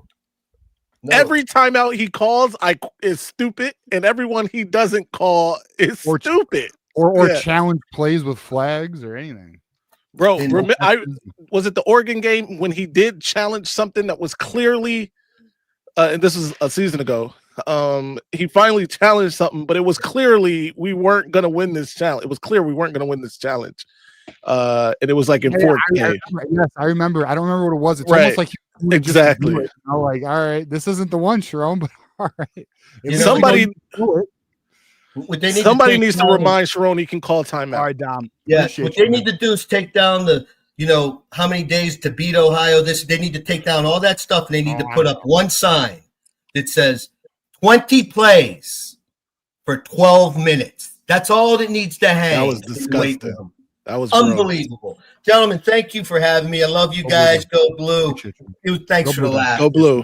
Go Blue. My man Dom. All right. We got so hilarious. Yeah. You know what's funny, Maze? Yeah. Is Dom is hard on a few questions right now. 1, the Ben Herbert situation. 2, the pay of Sharon Moore. And then 3, the Chip Lindsay offense. Dom is he hates Chip. Yeah. I know, it's hilarious. All right, we got Trentic here, 999 super chat. Quick spark notes on NIL revenue sharing in today's game. Why is McGee being stingy? What is the downside to spending? Clearly, other top programs can afford to pay multiple 5-stars and attack the portal. I mean, these are great questions. They are good questions. All right, so quick spark notes on NIL and revenue sharing in today's game. All right, Maze, let me know if I miss on anything here, but essentially, your revenue sharing from your school. Michigan is currently giving, I believe, a close to 15 million to the football program out of 21.5 million. I believe 15 goes to the football program is what I last heard. Mm-hmm. That comes from the school. The school can only give 22 million to all of its programs. 15 of it goes to football. I think 5 goes to basketball and the rest goes to the remaining sports. I think something along those lines. Damn it. Yeah. Bird watching days are over. Yeah, exactly. The cycle club's going out. But now regarding the revenue or the NIL is strictly from the donors in the collective. This is where you have a third-party collective. Ours is Champion Circle, and we have donors who give money to the school. There are some big donors. The Ellisons are not the only one. Mm-hmm. One of the donors is it Nate Forbes? I was just learning about the other day. I think it's Nate Forbes.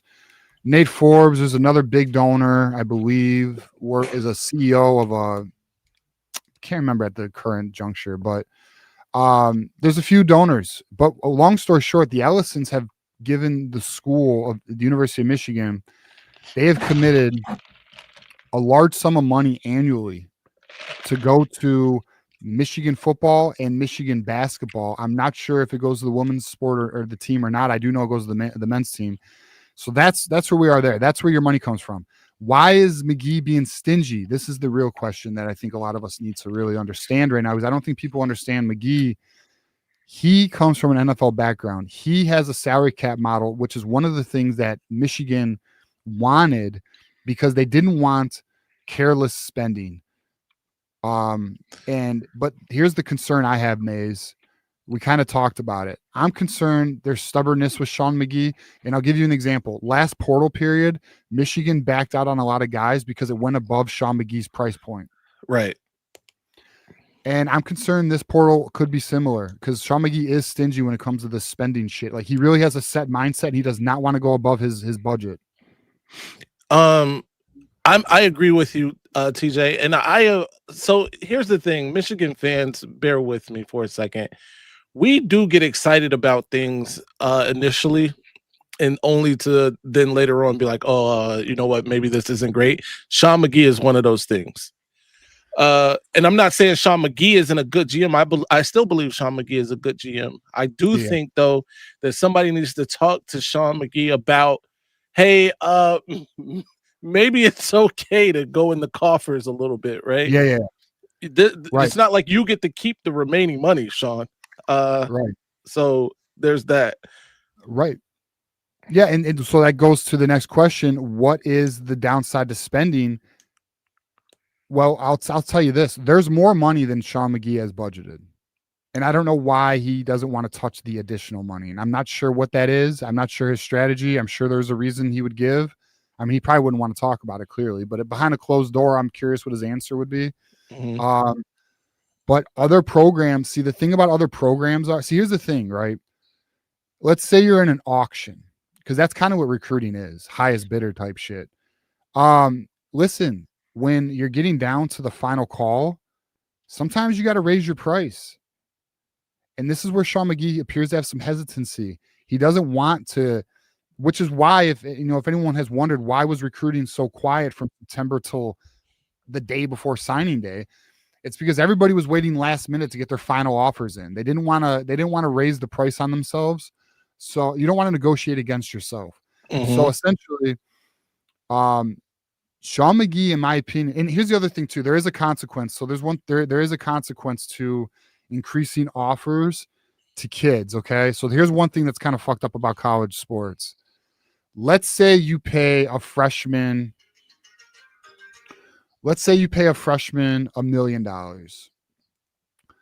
The upperclassman above that freshman who's starting, their agent, I don't know how this happens, by the way, but the agents find out about what these kids are getting.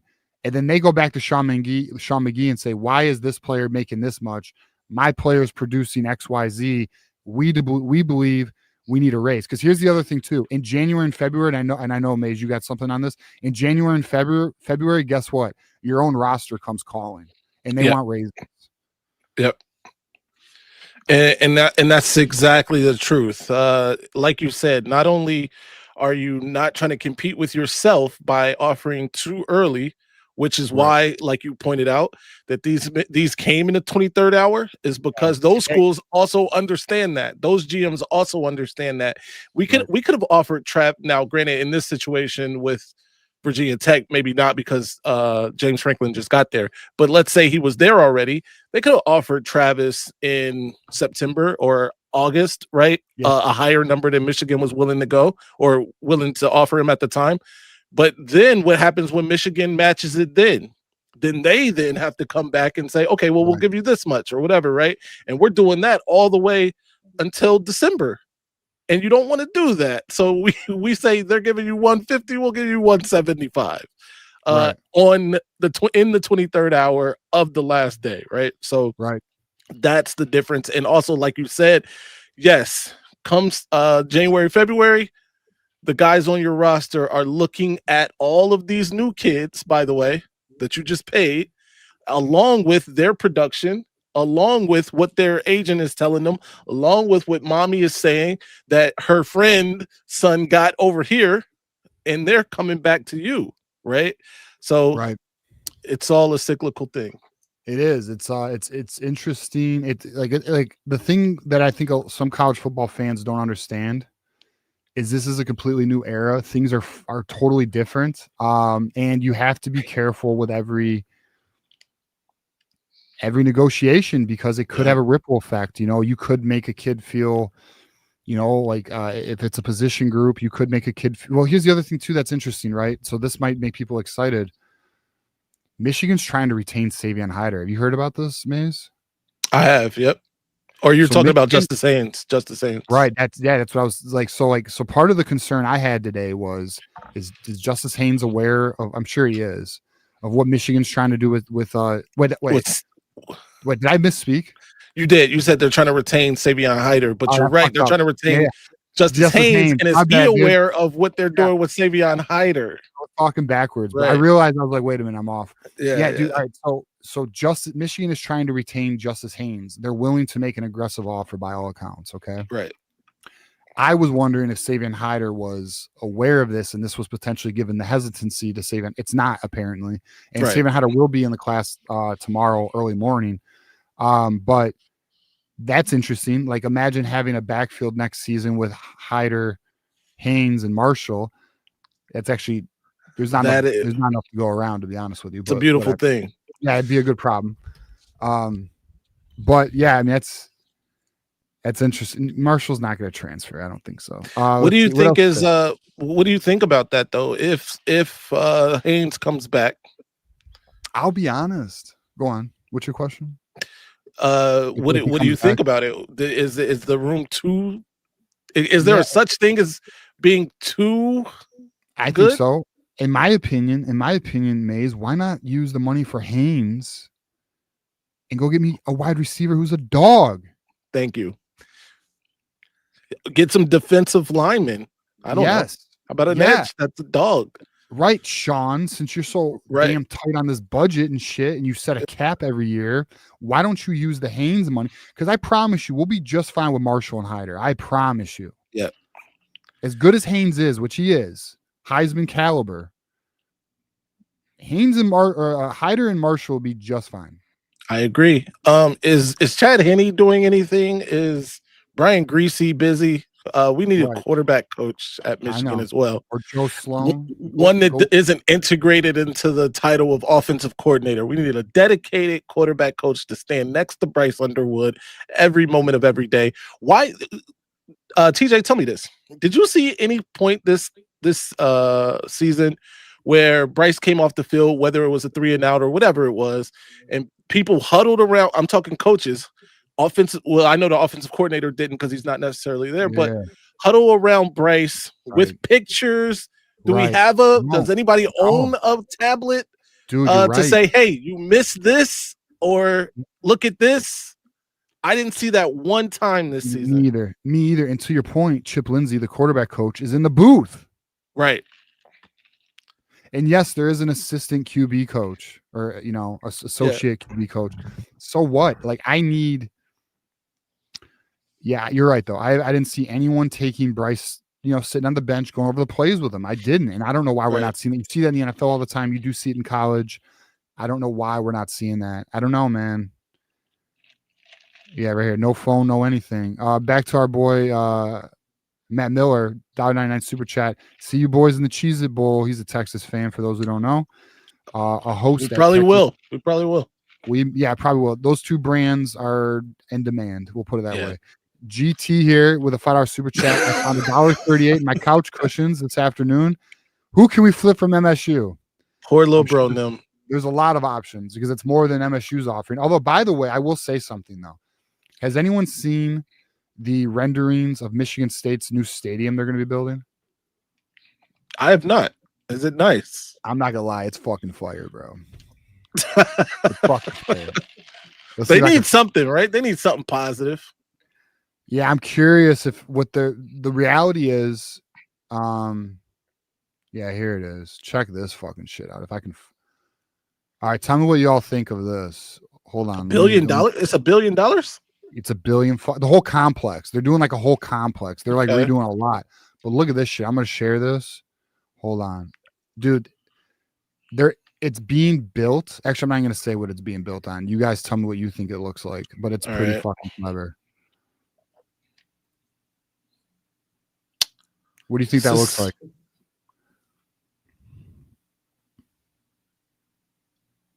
The Coliseum? That does look like the Coliseum. Coliseum. That's sick. Yeah. Dude. Yeah. That's sick. I'm not gonna lie. That is what it is. The Coliseum. That is kind of sick, man. I'm not gonna hold you guys either. We'll give them that. It looks good. It looks good. I mean, good for them. But they better get their NIL up if they want to be competitive. All right, TJ, real question. The big house is a staple. All right. It's going nowhere. All right. That's a fact. Yeah. Exactly. However, what do you think can be done to keep some of those acoustics in the stadium? Can anything else be done?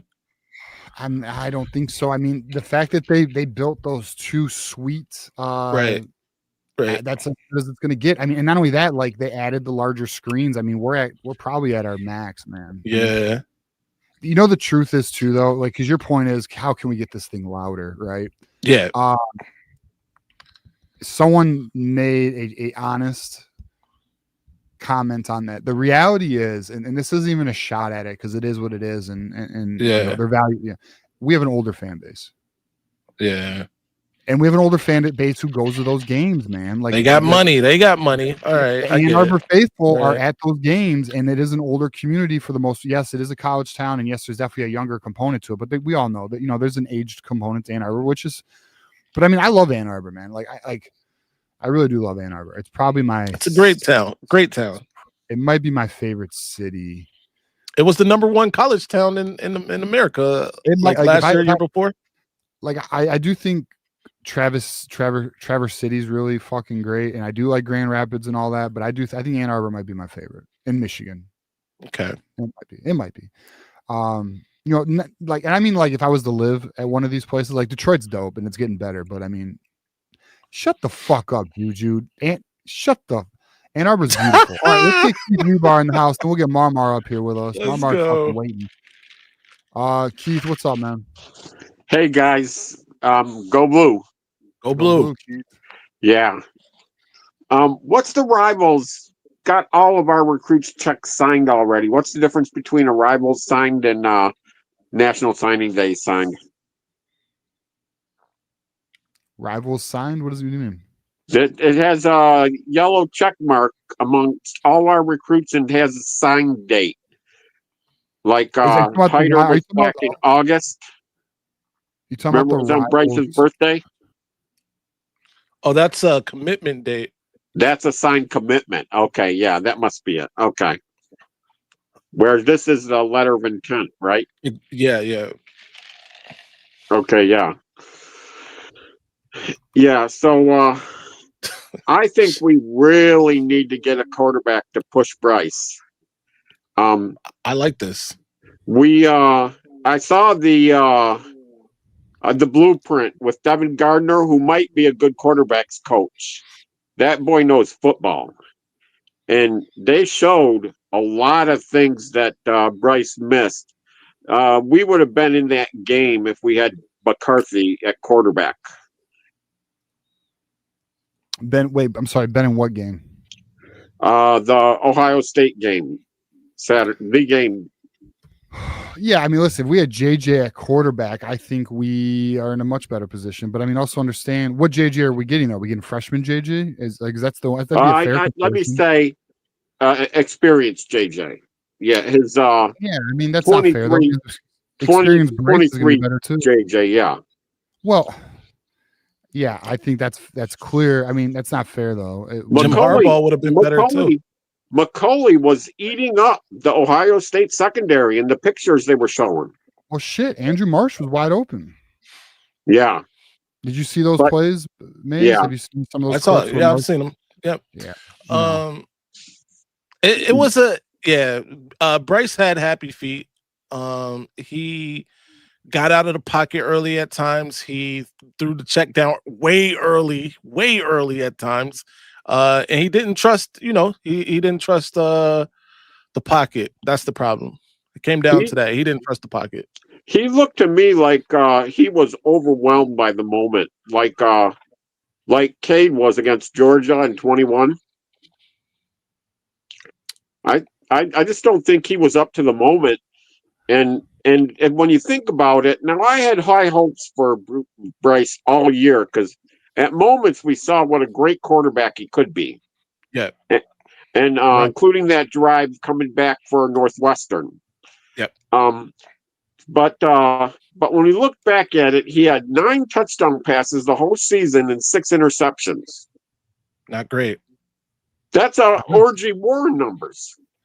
It's actually a little better than those, but you're right. It's in that realm. Yeah, it's a lot closer to Orgy than in Warren than it is to JJ. Yes. So we need somebody to push him, and if somebody beats him, somebody beats him. But we need better quarterbacking next year, and I mean second game of the season against Oklahoma.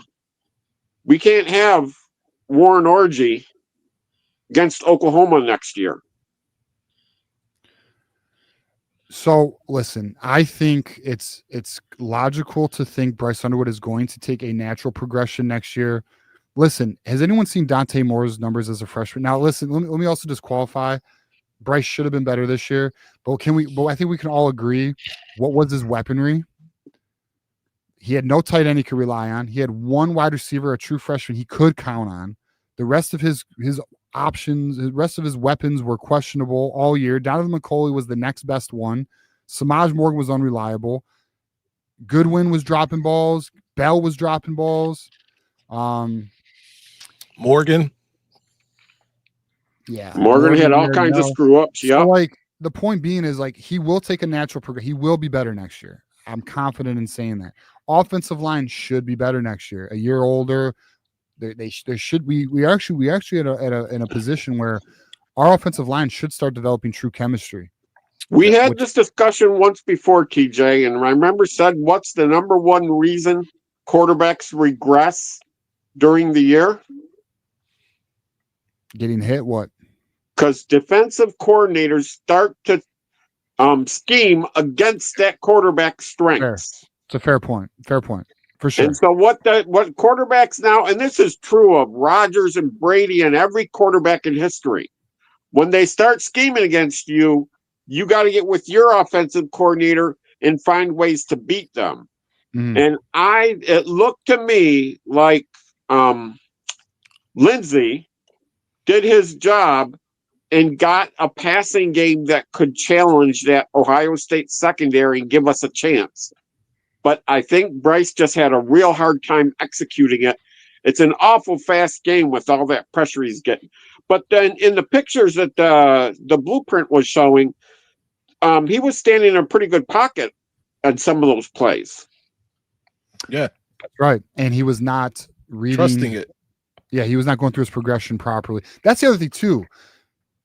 You're right. So what the blueprint was talking, like, why does it look like he's not going through his progressions? Why does it look like, you know what it looked like, actually? It looks like he doesn't trust the pocket. It looks like he's not comfortable there. So he's watching his offensive lineman instead of watching down the field. He needs to trust his offensive lineman and just go through his progressions, and then he should be fine. But I don't know, man. It's actually frustrating. And that's what good quarterbacks do. And that's what the deer in headlights is he's worried about what's right in front of him instead of what's beyond and what needs to get done. What's crazy is in the beginning of the season, I saw a quarterback who was trusting his offensive line more and making reads at the first and second level. He was still having trouble with his deeper shots, but he was at least making good I mean, Maze, I know like in the beginning of the year, there was some games and some flashes where we were like, holy shit, we got one. I mean, I remember people talking early in the season, first 3 to 4 weeks of the season, the word generational was hitting national level television. Joel Klatt, Dan Orlowski. Yeah. No, you're right. The thing is, bro, you're right. In the beginning of the season, he was trusting that offensive line. Yeah. At a time, by the way, where he shouldn't have been trusting them. And I think that played a part because eventually, things started to break down. And he was getting hit. But even with all of that said, we just brought it up 20 minutes ago, right? Nobody is around Bryce when he comes off the field and nobody's coaching them up and saying, hey, we saw this, you didn't see this, whatever, right? Nobody's saying, hey, trust that pocket, stay in there because they kept you clean there or whatever, or you weren't under duress. I didn't see anybody talking to Bryce Underwood on the sidelines in terms of coaches at all this season. Not one game did I see that. Yeah, I don't know about that, but we need, like I say, we need somebody to push Bryce into stepping through his progressions. I mean, I agree with this. Yeah, I mean, Brady beat out the starter. Who was the guy that Brady beat out at New England? Big quarterback. But anyway, he didn't beat him out. He got hurt. He got hurt, but once Brady, if you watch the Brady 6, yeah, or either that it was about life, football life, Bill Belichick, but you see Brady knew the plays, and the guy that he replaced couldn't remember them, and Brady would have to remind him and remind him and remind him, and so you could see that Brady had such a better command of the offense than the other guy that he was never getting his job back. Mm-hmm. So above the neck, and that's where we need somebody to press Bryce. Above the neck, he's got to start processing better. And like we said, like I saw in the Oklahoma game, Mateer was executing plays in 1.5 seconds. Bryce was taking 2.5 seconds. So Bryce has to get to that 1.5 seconds. And I don't think Davis and the other guys in the room are pushing him. Well, Davis, never mind.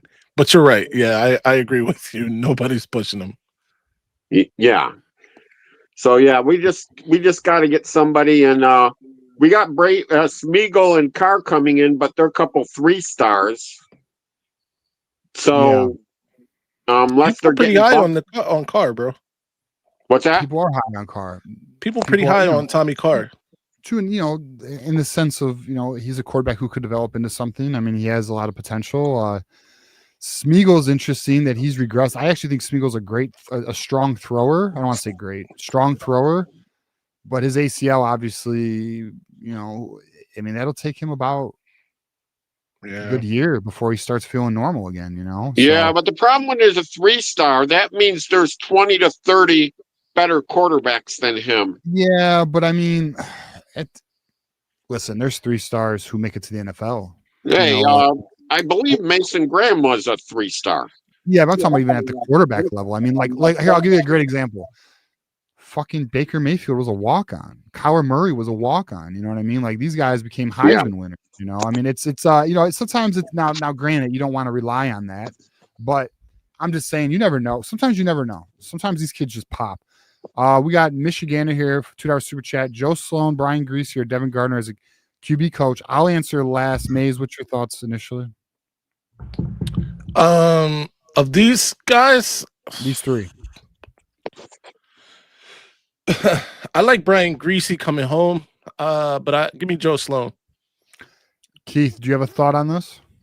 Greasy wouldn't take it. He's doing too well outside. Quarterbacks coach don't make too much money. But Gardner might take it, and Sloan, both Gardner and Sloan would be excellent, I believe. I would do Joe Sloan because I think Joe Sloan adds exactly what we're looking for. If anyone remembers, I'm sure many do, Underwood loves Sloan. Sloan was the quarterback coach when Jaden Daniels won his Heisman. He knows how to he should be a passing game coordinator, man. It's just what it is. And Sherrone Moore needs to leave fucking Chip Lindsay and Joe Sloan alone on developing the game plan. Yeah, I don't think as much as coaches is that we need better play out of the quarterback. It looked like Lindsay had a pretty good offensive game plan against Ohio State. Maybe. I don't know. We don't even know what the true game plan looked like because apparently Sherrone Moore was very involved. And actually, and I'll get a final thought from you, Keith. We'll get to Marmar here, but apparently, Maze, I don't know if you heard about this or not, but apparently what they practiced all week, they didn't really even run in the game. Did you hear about this? I didn't hear that. What is it? Maze, did you hear about it or no? You're muted. Muted. Oh, we lost them. But tell us what you heard, TJ. I'm sorry. You're all right, Maze. Did you hear about what Michigan practiced all week offensively? They didn't even run. No, I did not. What was it? I don't know specifically, but apparently in players, right here, for example, there were players who were saying that what we practiced all week, we didn't even run. That's disrespectful.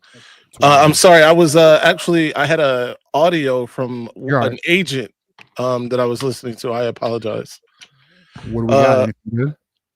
I mean, tomorrow looks good. Tomorrow looks good. Yeah. Okay. Fair enough. All right. Last thoughts, final thoughts here, Keith. Okay, good. The only thing I'm worried about is if Bryce was intimidated by the defensive line and the pass rush coming in, maybe he was checking down and maybe that was blowing up the plan. There were an awful lot of checkdowns in the game. Yeah, I don't know. It's. I think it's a combination of a lot of things, but we're hopefully in the spring, hopefully in the bowl game we see improvement because there's a lot of time to practice from now until then.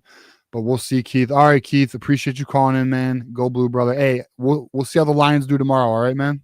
All right, cool. Go Blue. Go Blue, man. Go Blue. Mama, are you ready? Mama, be ready. All right. What up, Mama? What up, man? What up, though? Mizzle. Yeah. We chill. What up, y'all? What up? Mama was at the game. You going to the game tomorrow, TJ? You going to the Lions game? I am going to the game tomorrow. That's dope. You gotta be roaring, man. Let's go. I'm about to be wilding out, bro. I'm gonna go man. You about to Nick Cannon, okay, now? Without the baby mamas, but Hey, listen, please, please. Who you introducing at the family reunion? Not playing. Yeah, right. Shit. Hey, wilding out, boy. But Nick got a question for you, Mama. Yeah. I'm still on. I'm on BO7, BO6. I'm in the war zone. You know, AKA Warwarski. You know, thank you M3. You know what I'm saying?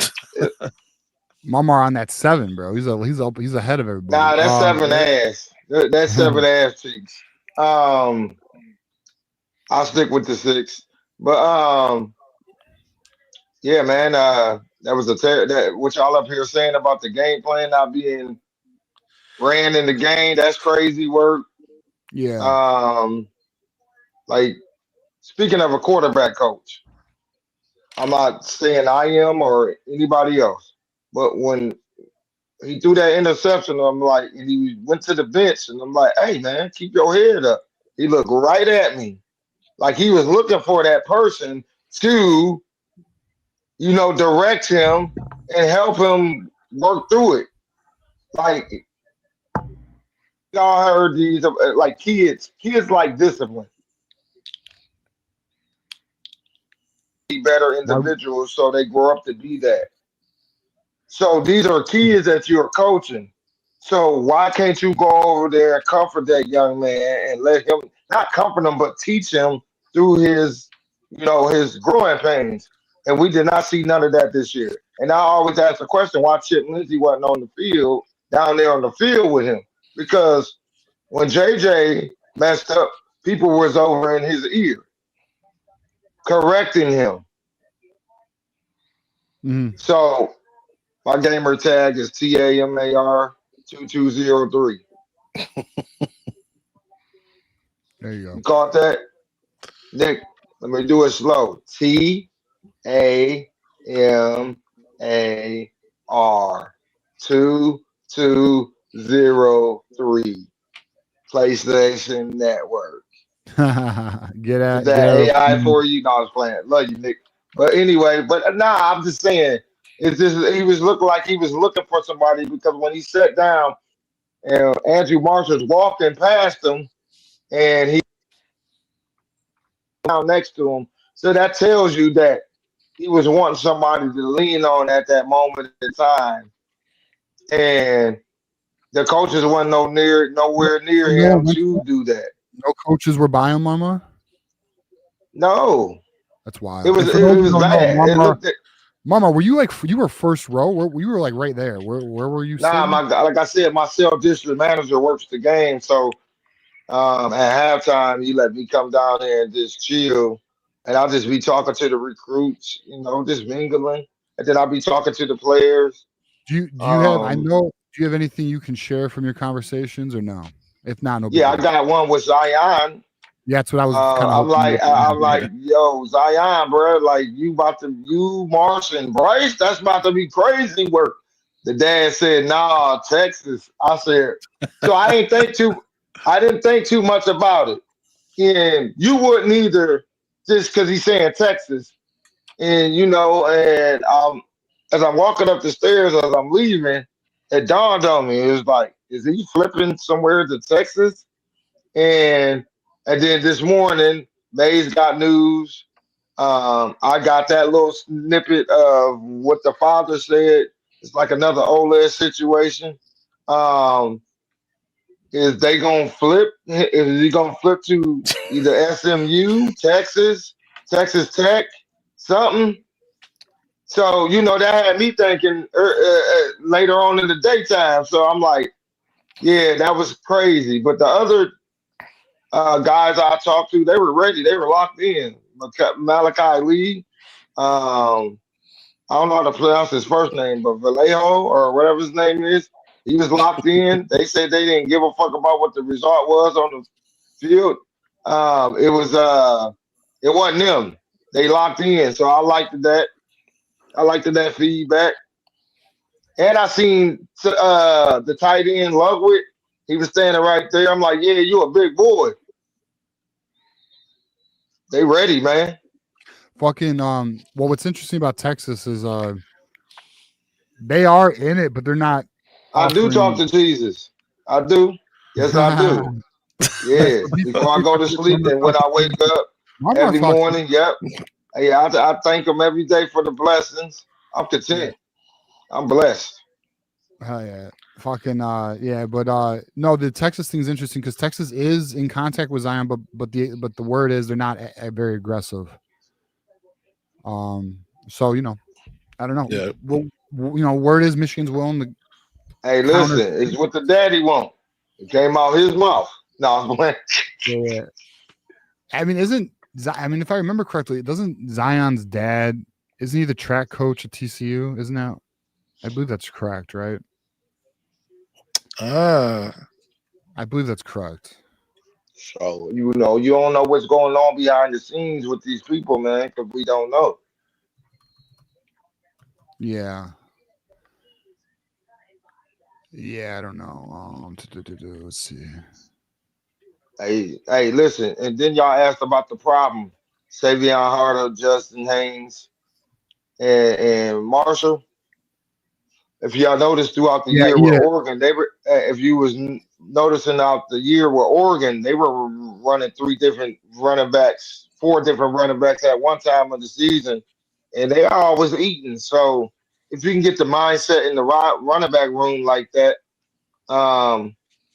that's a good problem to have, because now you got to pick your poison. 3 different running backs hitting you in your mouth every game. That's crazy work.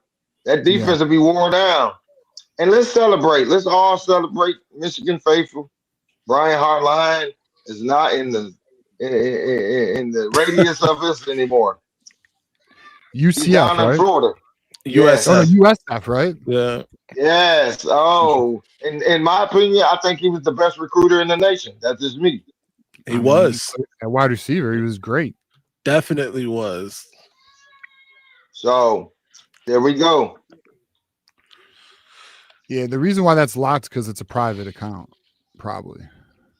So that means. All right, give us your thoughts on this recruiting class here, Mama. What did he say? I didn't read that. He said, Marmar, what's with the lock on X? I tried to repost something you posted, but it was locked. It typically happens when it's a private account. Yeah, so what you just asked me, the recruiting class, I like it. You know what I'm saying? We building off of it. So my thing is, Sharon Moore need to get disciplined. He need to be playing Bobby Fischer chess and not second grade chess. I like it. And I want to see what he can do with his recruits. Let me see what you can do with your recruits, because you got big boys. So these are big boys. These are big boys. So compared to what Harbaugh was getting, I know he was getting big offensive linemen and training up these defensive linemen. But I think we're gonna be all right. You said what, man? Is this the year though, Marmar? Is this whatever happens this year? This is what defines Sharon Moore. Yes, it is. It is, because they not gonna play with you in the NIL, because everything is based off what I understand. People say, well, Cincinnati brought his team in, but he still came to the Big Ten and still, what was his record last year? 11-1. Yeah. Okay, and then now he's undefeated. Right. And if you notice, he ain't lost to the same team twice. And he from the Saban tree. Right. And they out here dominating people. They dominate people just like Ohio State was dominating people. But I want to give some positive to the Michigan faithful. We held them to 10 points in that second half, even though they controlled the ball long. Yeah, I believe truly if Jordan Marshall didn't get hurt, and if they called that damn touchdown accordingly, which was a touchback, I think we was in that game. I rewatched it. We were in that game. I said, Jordan Marshall.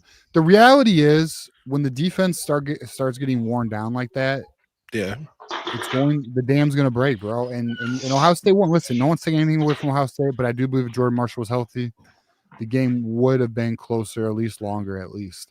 I think we needed touchdowns on those first two. I appreciate y'all having me. All right, Go blue. Go blue. Savion Hyder in the morning. Let's all celebrate. Let's celebrate this year. If Matt Patricia leaves. Yeah, where's Matt Patricia going? NFL? Back to the NFL. Back to the crib. All right, Mama. Go blue, brother. All right. Yeah. Go blue. All right. So let's get our next. Actually, make sure we're caught up on super chats here.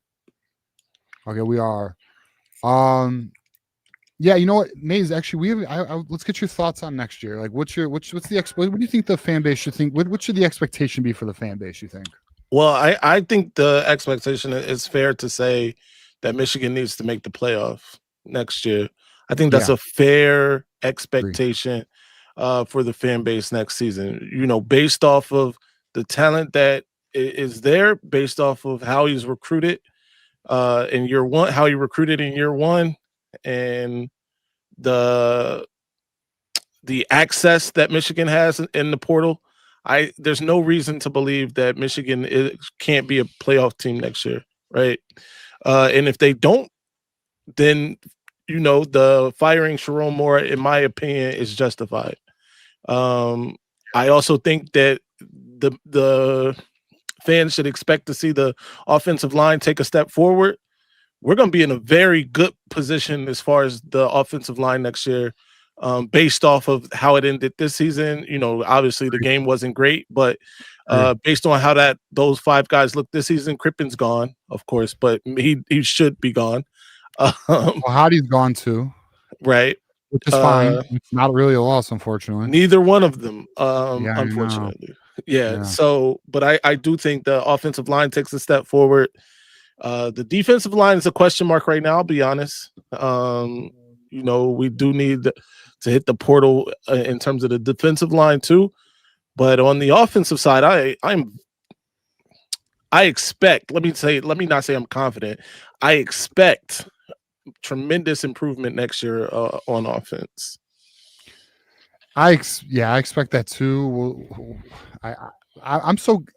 You know what's funny, Maze, and we'll get to our callers. We got some callers here. Juju's up next, and then we got Brevin, and then Daniel. We'll get to you guys, I promise. Yeah. fans have asked me, what is your not expectation, it is playoffs, but like what do you think about next year, looking at the schedule, right? Because we were looking at that schedule, which I have the schedule right here. Actually, this is a great time to go over this, Maze. Yeah, because we have not done this together yet, so let's do Yeah. that. Because I have an interesting theory on this schedule, or a thought at least. So here's the schedule. Let's go over this real quick. We'll bring Juju up in a minute. All right, so Maze, let's go through this one by one together. Okay, so I think we all agree we're beating Western Michigan. Yeah, I agree. that's one. Now let's move Oklahoma to its own category. We'll call this the juggernaut category. Okay, so we're gonna move Oklahoma. So that's one game in the juggernaut category. Then we got UTEP. I think we would all agree we're beating UTEP. Are we not? I agree. All right, let's add Indiana to the juggernaut category. So that's two teams in the juggernaut. It's crazy to say that, but let's just call it the juggernaut category. Then we have Iowa. I mean, I don't see why we can't beat Iowa. Of course, it's a frisky team. They're Iowa away from Iowa, we win. Right. That's right. So that's three. We're beating Little Brother. They're not going to be shit next year. That's four. Or Little Bro them.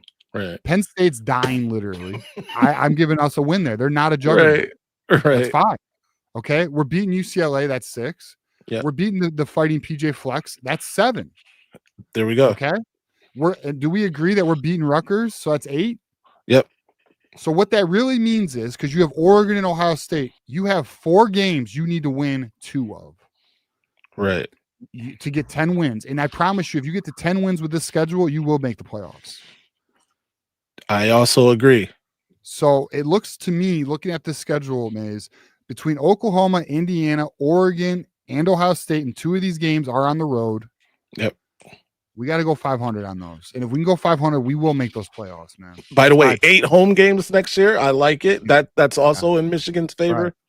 Right. And I agree with you. If they can split the 4 juggernaut games that we're talking about, this is a playoff team. Right. And that's all I'm asking for, is just split those 4 games. Penn State is not it.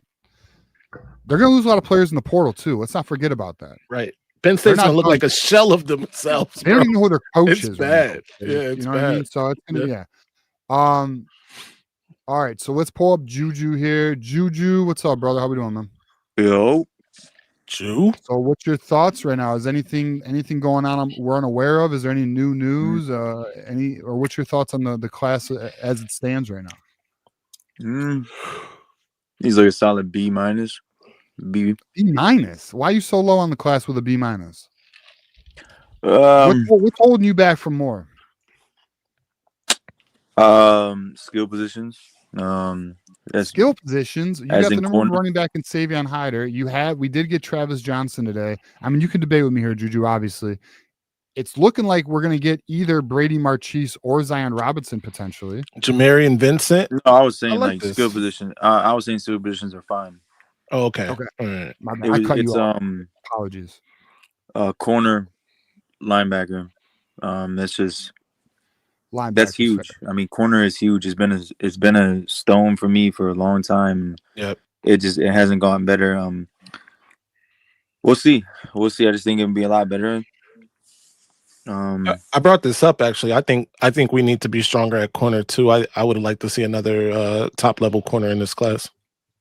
I mean, you got to hold on to Walker, but the D-line class is strong. The offensive line class is strong. Trenches is strong for the 2nd year in a row. Regardless if we don't get Walker or not, that's still a strong class. Mm-hmm. So I just think it's about a B minus. I feel like there's a lot more that could be done. I feel like we're penny pinching some stuff when we shouldn't. Today we were doing some penny pinching. It brings up a whole different conversation. Right. Which brings the question of the portal. Are we going to be penny pinching there too? Because they better not. Well, I can tell you for a fact, last year we had a lot of money to play with. Right. And we didn't even spend half of it. Yeah. Well, yeah, because Sean McGee has a model he's following that he thinks is the best approach long term. But I mean, but here's the reality that I think Sean McGee needs to realize: you ain't going to be there to see it through if you don't start winning. This my guy here wants the call-in link. All right, that's what I keep saying. Like, I understand like setting yourself up for years, but like if you're going based off an NFL model, which is what he said he's doing, You go based off needs, and we're not good enough. I don't care if you don't get the return on investment. That you're gonna miss. Even with the budget now, we're gonna have misses. In my opinion, you go out swinging if you're gonna miss. Like, don't miss half-assing it. Yeah, that to me has always been. Sean McGee's a good manager. I'm not gonna say he's bad. He's good, but we can do better. Well, see, the thing is too here. Let me propose this. I've never shared this until now, but this is a thought I have. You know, an NFL model's good and all when everybody's playing by the same fucking rules. Mm-hmm. My But the point. difference is between the NFL and college is everyone doesn't have the same cap. So it's a flawed approach, in my opinion. No, I agree. And everyone's like go ahead. Well, it can bite you. Like, if you're only willing, like, for example, all right, Juju, here's something that I think's fucking wild, and I think majority of our fans would agree with this. Why does it seem like the resources are not there for linebacker when there is money to be spent? What is that? Is that the value that Sean McGee is placing on linebacker? He puts a certain, so from my understanding, and I think I'm 100% right here, he puts a value, and he doesn't want to go above that value. Right. But now you see him bargain bin shopping at the end of the cycle. Well, bro, the value changes based off what the market is around college football. Like, right, adapt or die. Especially because nobody's playing with cap. Like, do you think Oregon gives a shit about what we're willing to pay a linebacker? And that's Absolutely the frustrating thing is people think that we don't have the resources to match up with them. Well, we have the resources to match up with anybody in college football. You know what's funny, bros? I got a tweet at me today. Something about Queen Jolynn like not giving the school enough, but that's not the case. The reality is there's more money available than Sean McGee even has cap for his cap. Now I'm not sure. Now, like I said though, is it possible he saves that extra money for roster retainment in like January when kids and agents start? What is there to retain though? Well, but well, Juju, the truth.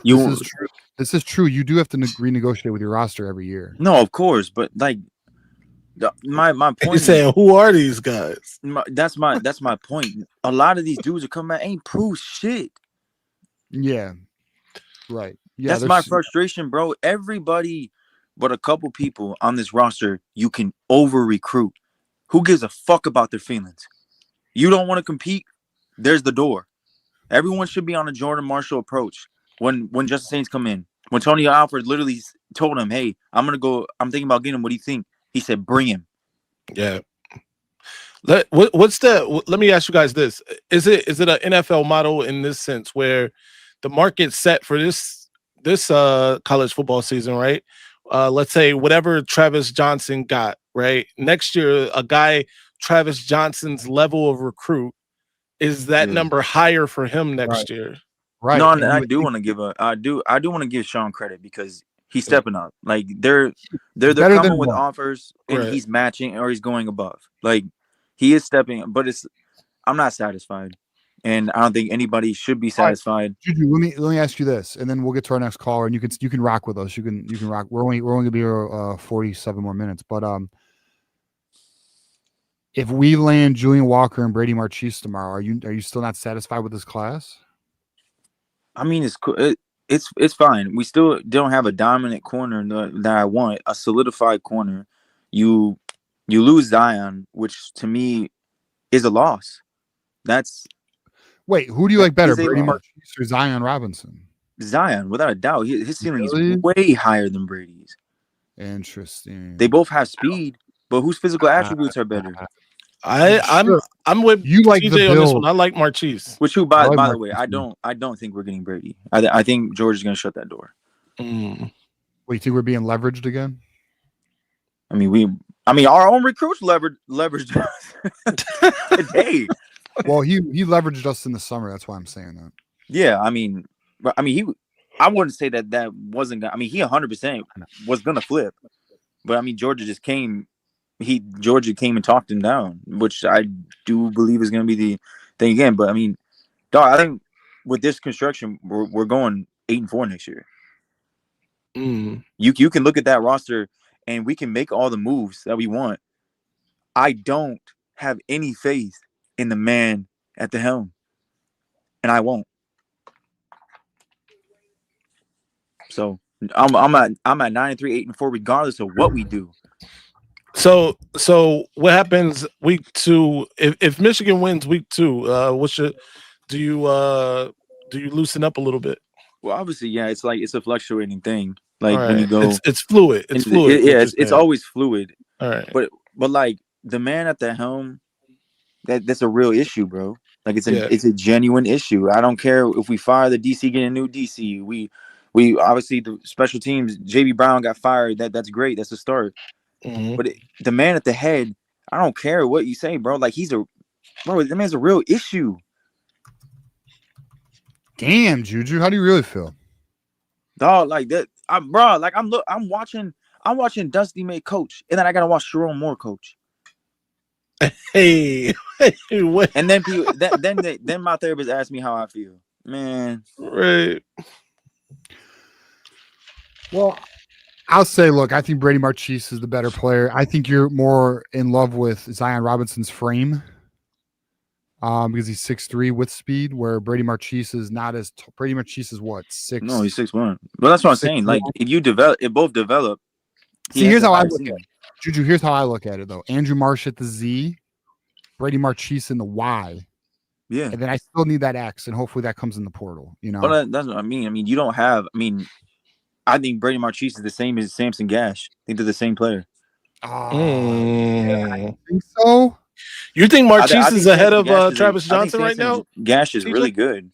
No, I love Travis Johnson. No. Yeah, I think I thought Travis we should have Johnson been, bro. I thought we should. It is male practice that we're not. We just started going after him. Who? Gash. We ain't even going after him, bro. That's my point. That's my point. You want to know what Samson Gash's comparison is? Bro, he's a part of a bigger thing, a bigger plot though. His brother is really fucking good. I agree. Samson Gash should be on this class. I don't know why Michigan slow played him all year. He runs it for those that don't know. He runs a 10.5 500 meter. He's from the state of Michigan. He's ranked 381 in the nation. Marchese is 134. Zion Robinson's like 180 something. That's my point though, bro. It's a part of a bigger because I think he's a good player, and he has something that we don't have is speed, bro. His brother is even better. All right, all three of the players we're talking about are sub 1100 meter guys, which is fast. It's considered elite. I'm fine with whoever you get, but you need to get some speed, bro. We have zero. We have none in that room. Yeah, I agree. True Marchese. Okay, you're overruled, Juju. All right, we're gonna get to our next call. You can rock with us, Juju. We're gonna get Brevin in here. Brevin, what's up, buddy? How we doing, man? Yo, what's up? Can you hear me? Yes, sir. Yes, sir. Yo, TJ, aren't you going to the game tomorrow? I am going to the game tomorrow. You can watch my Cowboys whoop up on them Lions, then. Nasty. We're going to find out, bro. I will say this about the Lions. They do appear to be a little vulnerable at the moment, so you might be able to maybe get them, but we're going to find out. Me and my dad wanted to go to that game, but I'm going to Dallas next weekend, so we didn't. Yeah, and tickets, I'll be honest, are stupid. I don't love the price of tickets right now, but I had to go. Yeah, my grandpa actually played for the Lions, so my dad's kind of a Lions fan. Yeah, but yet you're rooting against them. You asshole. I'm just messing. Yeah, my whole family's a Lions fan, and me and my dad are partial Cowboy fans, Lions fans. Why Cowboys? What happened? My dad said they were the best team when he was younger. Fair. That's fair. That'll be the Saints. Yeah. What? The Saints. Don't worry about it, bro. We're gonna get right. Yeah, all right. Hey, I'm a Raiders fan, so I can't say anything. Damn, it's funny. We're all fans of some wild teams. Whoa! Watch your mouth, man. Raiders have their struggles. Saints are now bottom feeders again. Hey, how many Super Bowls you seen in your lifetime? Me? Yeah, almost one. Almost one. Almost one is crazy. It counts. NFC Championship. Get at me. All right. So, Brevin, what's your thoughts here on Michigan, man? It had me nervous today. They definitely had me nervous today. Oh, for sure. I was heated, Brevin. I'll be honest, man. I really thought I was going to have to go in tonight. I'll be honest. I really did. I was looking through some of your replies, and I definitely thought you were going to go in. I was concerned we were already blowing the off season, and we cannot. This has to be an aggressive off season for this coaching staff. It has to be. Oh yeah, but I was ready to drink in the morning. Shit. What do you think about Shamari Earls? Why didn't he play that much this year? Juju, go ahead. Because he's not better than who he has in front of him. Jaden Sanders. That's so. Jaden Sanders is nice. Yeah, so and it is coaching malpractice that he didn't play over Anderson, by the way. Yeah. So we'll see about Shamari Earls regarding the portal. I've heard both positions. Oh, TJ. What? He did put Michigan back in his Instagram bio. Yeah. Well, I've heard. So I've heard he. Listen, I heard a few days ago he might be one to watch, but then I've also heard he's going to be back. So I don't know what to believe on it. Yeah, he put all of his Michigan pictures back up. Yeah, I think he's back. He was like, yeah, I think he's back. And he was hurt in the beginning. So he was. The very first game, he did a backflip and landed on his face and gave himself a mild concussion. I was at that game. Did you see it? Yeah, I seen it. A lot of people did. Yeah. And so because of that, he missed like 3 weeks. And because of that, Jaden Sanders got ahead of him on the depth chart. And apparently that caused some frustration, but whatever. It is what it is. What else, Brevin? What else is on your mind, my friend? Who do you think the biggest need, obviously besides like wide receiver and I'd say like D line, but like a sleeper need that you think we could need in the portal? All right, how about Juju and Mays? You guys go first. I think corner. I want to see us get a corner. You think Jair Hill goes to the draft? Oh, okay. A sneaky need. All right. Yeah. I think. Why wouldn't we need a corner? We need a freaking corner. We need everything. Yeah, I think he's saying that's obvious though, and not sneaky. All right, Juju, what's your thoughts? Sneaky? Shit. I don't think there's really sneaky, bro. We need everything, but I guess like sneaky, quote unquote, edge. Go give me an edge. I think a sneaky need is tight end. Who's our tight end? They already said they're not going portal, which is interesting. I know. I've heard those. I've heard. I would love to get that guy. And bro, Andrew said they're not going to the portal offensive line, which is even more interesting. But you talk about Olesh. Here's what's interesting to me is what makes this is something that concerns me with this coaching staff. What makes you feel like the answer is in house? What tight end showed you anything? Now, if you're betting on Ludwig to come in as a freshman, I guess that's a big bet. But good luck. You tried that bet with Babaloa. Are we losing any of our tight ends? Not that I'm aware of. That's a good question. Don't know. I don't know. All I know. Shit. I know. All right. So I know one for sure, but I also know about 2 others. Why am I not remembering them? There's like 3 players I'm aware of that will be going in the portal. Oh. Okay. I'm not going to name names. 2 are offensive linemen, 1's a running back. No names. There's 3 that I've heard are likely. Oh yeah. You talking about 2 of them are guards? Yes. Yeah. Interior offensive lineman. Yep. Not the one that's already in there? Which one's already in? Not important. Which one's already in? Which one's already in? Jones, I think was the name. No, not that one. All right. No, they're not important. I mean, they are important, but right. Whatever happened to Hogan Hansen? People were so high on him injured in the offseason. like all year. He's so injured, he actually took a red shirt. That's how injured he was. Was it like his hamstring? I don't know. Was it the I think it was the hamstring. What was it, Juju? Yeah, I'm about to DM you real quick. Oh yeah, this is another one. Hey, all right, I'll give this one. I've heard this one might. Edmonds might. I have heard that one. Yeah. I think that one's pretty. Yeah, that's solid. Yeah, we'll see though. Anyway, what do you think about the smoke on Justice Haynes? Is it smoke or is it real? So I'll say this: I believe Michigan is trying to offer a real package, but I think it's crazy. You know, I don't know why we are putting. You think that money is better spent elsewhere? Yeah, Check- like why are you not putting that towards wide receiver? Why are you TJ, not check putting DM. Check DM. I just checked it. Why are they not why are they not? Why would you load the room up like that? Why would you make Savion Hyder don't know. not be a premier back for your Marshall? Clearly showed he could be an RB1. Why would you not run with RB1 Marshall, RB2 Hyder? No, it's interesting because the one area that they want to load up on and don't care who's there is running back. It's Where we've wild. been good. That's such a Sharon Moore concept, dude. It's such a Sharon Moore concept. Like, let's load up on running back. Brother, your wide receivers can't catch. Figure it the fuck out. Yo. The one that I'm interested to see though is like what Jimmy did is he over recruited on Crip and El Hadi, which is why we're seeing poor performance now because he knew all along they weren't like that.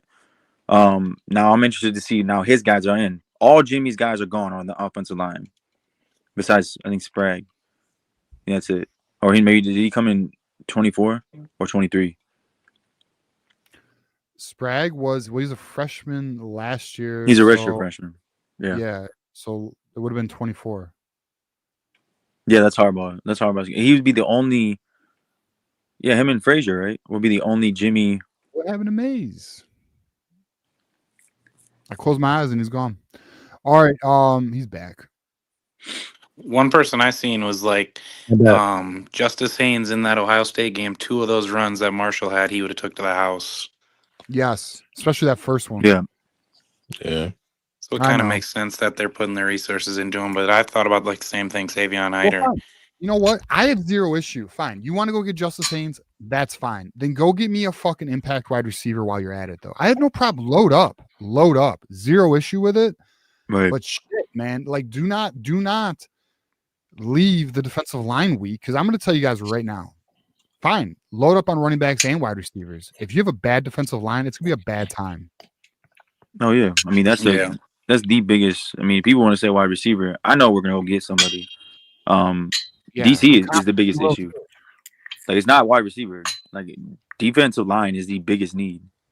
For me as well, because I do feel Michigan will go get a legitimate wide receiver this offseason. I don't know, but what's going on with this defensive line? I really don't. Right now, you have a number one wide receiver. You're going to get that. You're going to get that solidified dude that has production. Either whether he's the one or one, you have 2 good wide receivers. Then you just hope a freshman comes or a younger guy steps up in the slot. So I'm fine with that. Yeah, and I'm okay with that. But dog, we have nobody in that defensive line room that even besides Nate Marshall who even had a glimpse of like a spark. I know that's my concern is I don't know who's next. I don't. I really don't. Coaching malpractice, bro. So what are you gonna go get me another Damon Payne and Trey Williams? And the crazy thing is there were good DTs in the portal, bro. The Cricket Wireless, bro. Yeah. And I seen people were talking about like the 2 freshmen we're getting, but they're not even early enrollees, so you can't. There's no way we can count on them.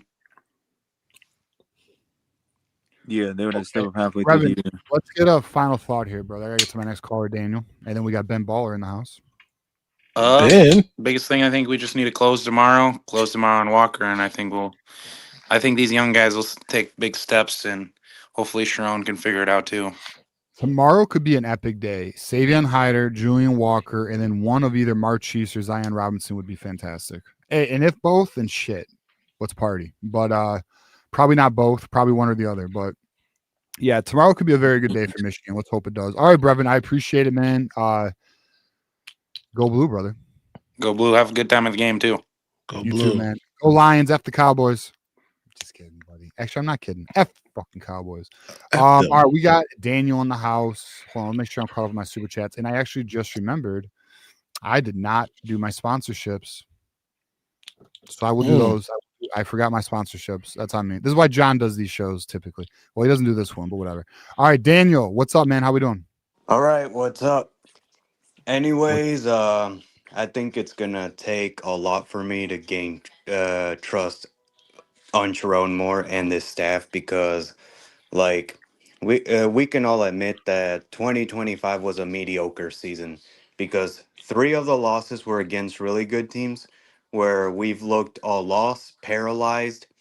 That's an area that did not sit well with me, Yeah. especially that Ohio State game last Saturday was an abomination and inexcusable. Like the game plan looked horrid. It's not that we lost, it's the way we lost those games, especially the Ohio State game. Yeah. Hey, yeah, that's funny. You're not Burks, are you, Daniel? But yeah, like now we got to see Fuck. what's next. Knew it. Because at first I was like, you're good. You're good, Daniel, or Burks or whatever. But I was like, wait a minute, this sounds like either a Canadian or a Youper. I know this sound. That's funny. You're good though. But regarding the Ohio State game, man, would you agree the game plan was at least solid in the beginning?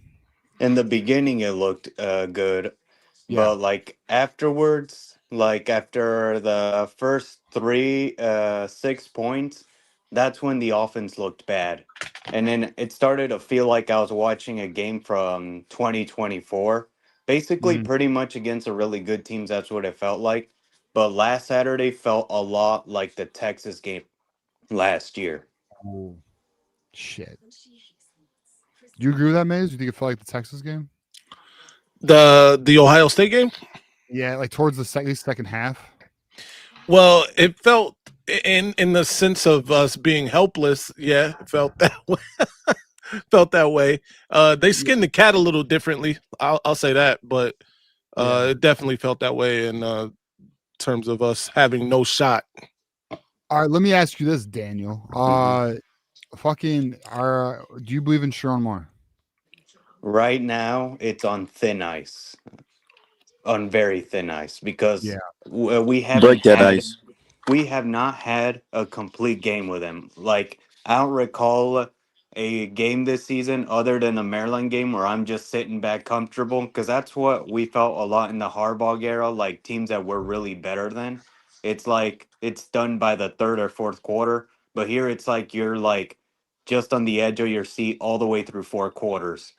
Mm-hmm. And the only complete games under the Sharon Moore era was the Maryland game and last year's Northwestern game. Besides that, what we've been seeing, it's either Washington was we win complete. ugly or we get outclassed. Washington was a complete game. Here and there, I was at that game. Yeah, that was I a thought Washington game was that there was complete. not a lot of mistakes. Yeah. Like, but I hear you, Central Michigan, but that's Central Michigan. I mean, the only two teams that we beat with a pulse this year is Washington and New Mexico State. Yeah, and that Washington game at times did feel frustrating because it was like 7-7, and then like I was worried that they were gonna jump 14-7 and it was gonna go downhill from there. There was that moment where it felt like, because it was tied at 7-7 at the half. Right. Yeah, I agree. Well, what's your thoughts on this recruiting class? Are you satisfied, or do you wish that Michigan did more? We got to get great receivers, but I like running backs, and I'm hoping like Sabian Hitter. I can't wait for him to sign. He picked us over Ohio State. Yeah, of course. But yeah, I think this off season, the main priority is that we have to build a team around Bryce Underwood. We need to like have better weapons, because in some areas, I feel like we did not build the right proper team this year, because we only went from one receiver, which was McCauley, but he's not that good. And besides that, all we have is Andrew Marsh. So we have to prioritize receivers. And then most of all in the off season, we gotta be motivated and attack 27-9 so we can build a better team equipped to go to Columbus and win next year. So let me ask you a question. We get all of that talent, right? You fill the gaps. Do you trust this? Do you trust this head coach to stay out of the way? That's my worry, because one side, it's like, because one side told me like with Sharon, he last year I gave him some slack because he was left with less talent, like a lot of Right. players that weren't built for starters, because Davis Warren was not built for a starter. And I feel like, Right. this year we still have holes, but yeah, like the play calling does concern me, because it almost feels like we're not really seeing Chip Lindsey's offense, because in some areas, like like in last Mhm. year's games with Kirk Campbell, I saw some of that this season too, where it felt like, and now it's like Kirk Campbell's a scapegoat, and it's Sharon that's actually like attached to the offense. Well, I mean, I would agree to an extent. I I do think Kirk Campbell was just awful, Hmm. which is why you've seen him take over. But in terms of play calling this year, Chip Lindsey is stamped. He's never been Hmm. fired anywhere he's been. He's always Hmm. left. So Uh, to me, you don't mess with that. right. And he's stuck in his ways, in my opinion. Hmm. And that's why I don't. It doesn't matter what talent we get, as long as he's there.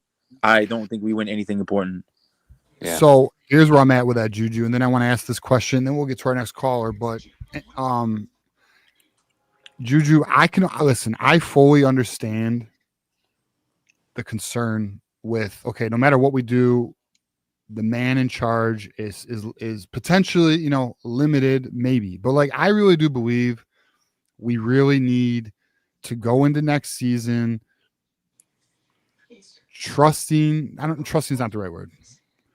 But I did that this year. How can you trust something that it hasn't Yeah, shown? I to be tried to do that trusted? this Okay, year. all right. Trust. Chill the fuck out, Juju. No, like, listen, man. I don't think we should draw the conclusion that Sharon can't do it until we see it next season. I guess that's what I'm trying to say. I'm not ready to draw the conclusion that he can't do this. We are aware that right now he's not fully ready, but it's a big off season. He can learn. He can grow.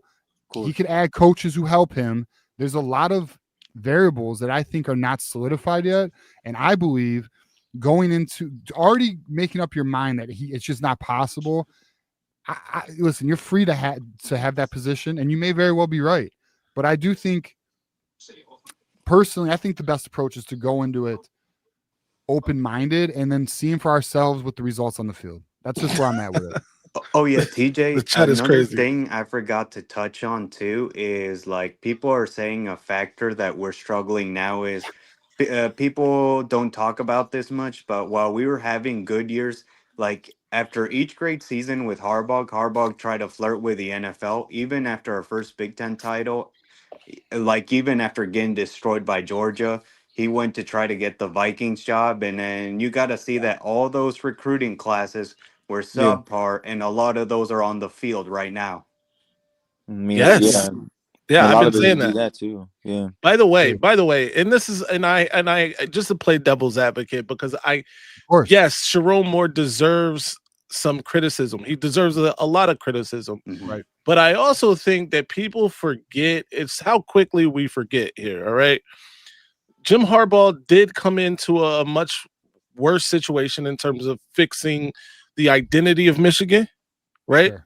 However, he had a better situation, or as good at least situation, in terms of the roster. Oh, I think it was better. I think better. Better, exactly, and I would agree with that. Right? He had a I better think his stuff situation. was reversed though. Hold on. Classes he was inheriting. No, Exactly. he had better talent. Yeah. He had better talent, right? He goes 10-3, 10-3, 8-5 in the third season, and nobody, the fever pitch wasn't here. Now, granted, I agree too that it's a difference, right? You just look at them and their coaching styles, and hell, timeouts is an issue for Sharon Moore, right? 1000% correct. But we're in year 2, bro. In a year, by the way, that he improved off the previous year. Granted, we Right. lost to everybody good, but Right. last year he beat people you didn't think he should beat, right? He's lost one game to a rival, and we're up here, bro. Right. I think he deserves next season. That's just Agreed. my Look, opinion. I think think Let me rebuttal to this yeah. because Jim Harbaugh, his situation was slightly different. Yes, he had more talent, but he was dealing from the aspect of he was not hands on with the game plan. If you remember correctly, we were in a spread. We ran more of a spread, and then he had to put his prints on the offense. That's Right. one. He ran a pro style I formation Right. offense. Right. And two, I don't think Michigan's a place for trials on head coach. That's Well, number I two. think we agree. We all agree on that. I mean, but it's that's Three. fair. Michigan also isn't a national head coach searching place either. If we're being honest, we tried that with Rich Rod. It went bad. They haven't really done it before or after. Outside of Jim Harbaugh, who is technically an in-house guy, but all right. Which I mean, I agree that you look at the history, but my third point, probably the one that is going to remain true, is college football is different. We just started latching on to the alum who's donating money. It's not going to get set. Like you can't settle for this. Like it's a lot different. He's not a stamped coach. I don't think he gets even half the leeway. Like they're going to want results. It's going to get pressured. We're gonna find out next season's make it or break. If we have a similar, I agree with that season, 1000%. Yeah, But let's say it was this year that people got their wish this year. Mm-hmm.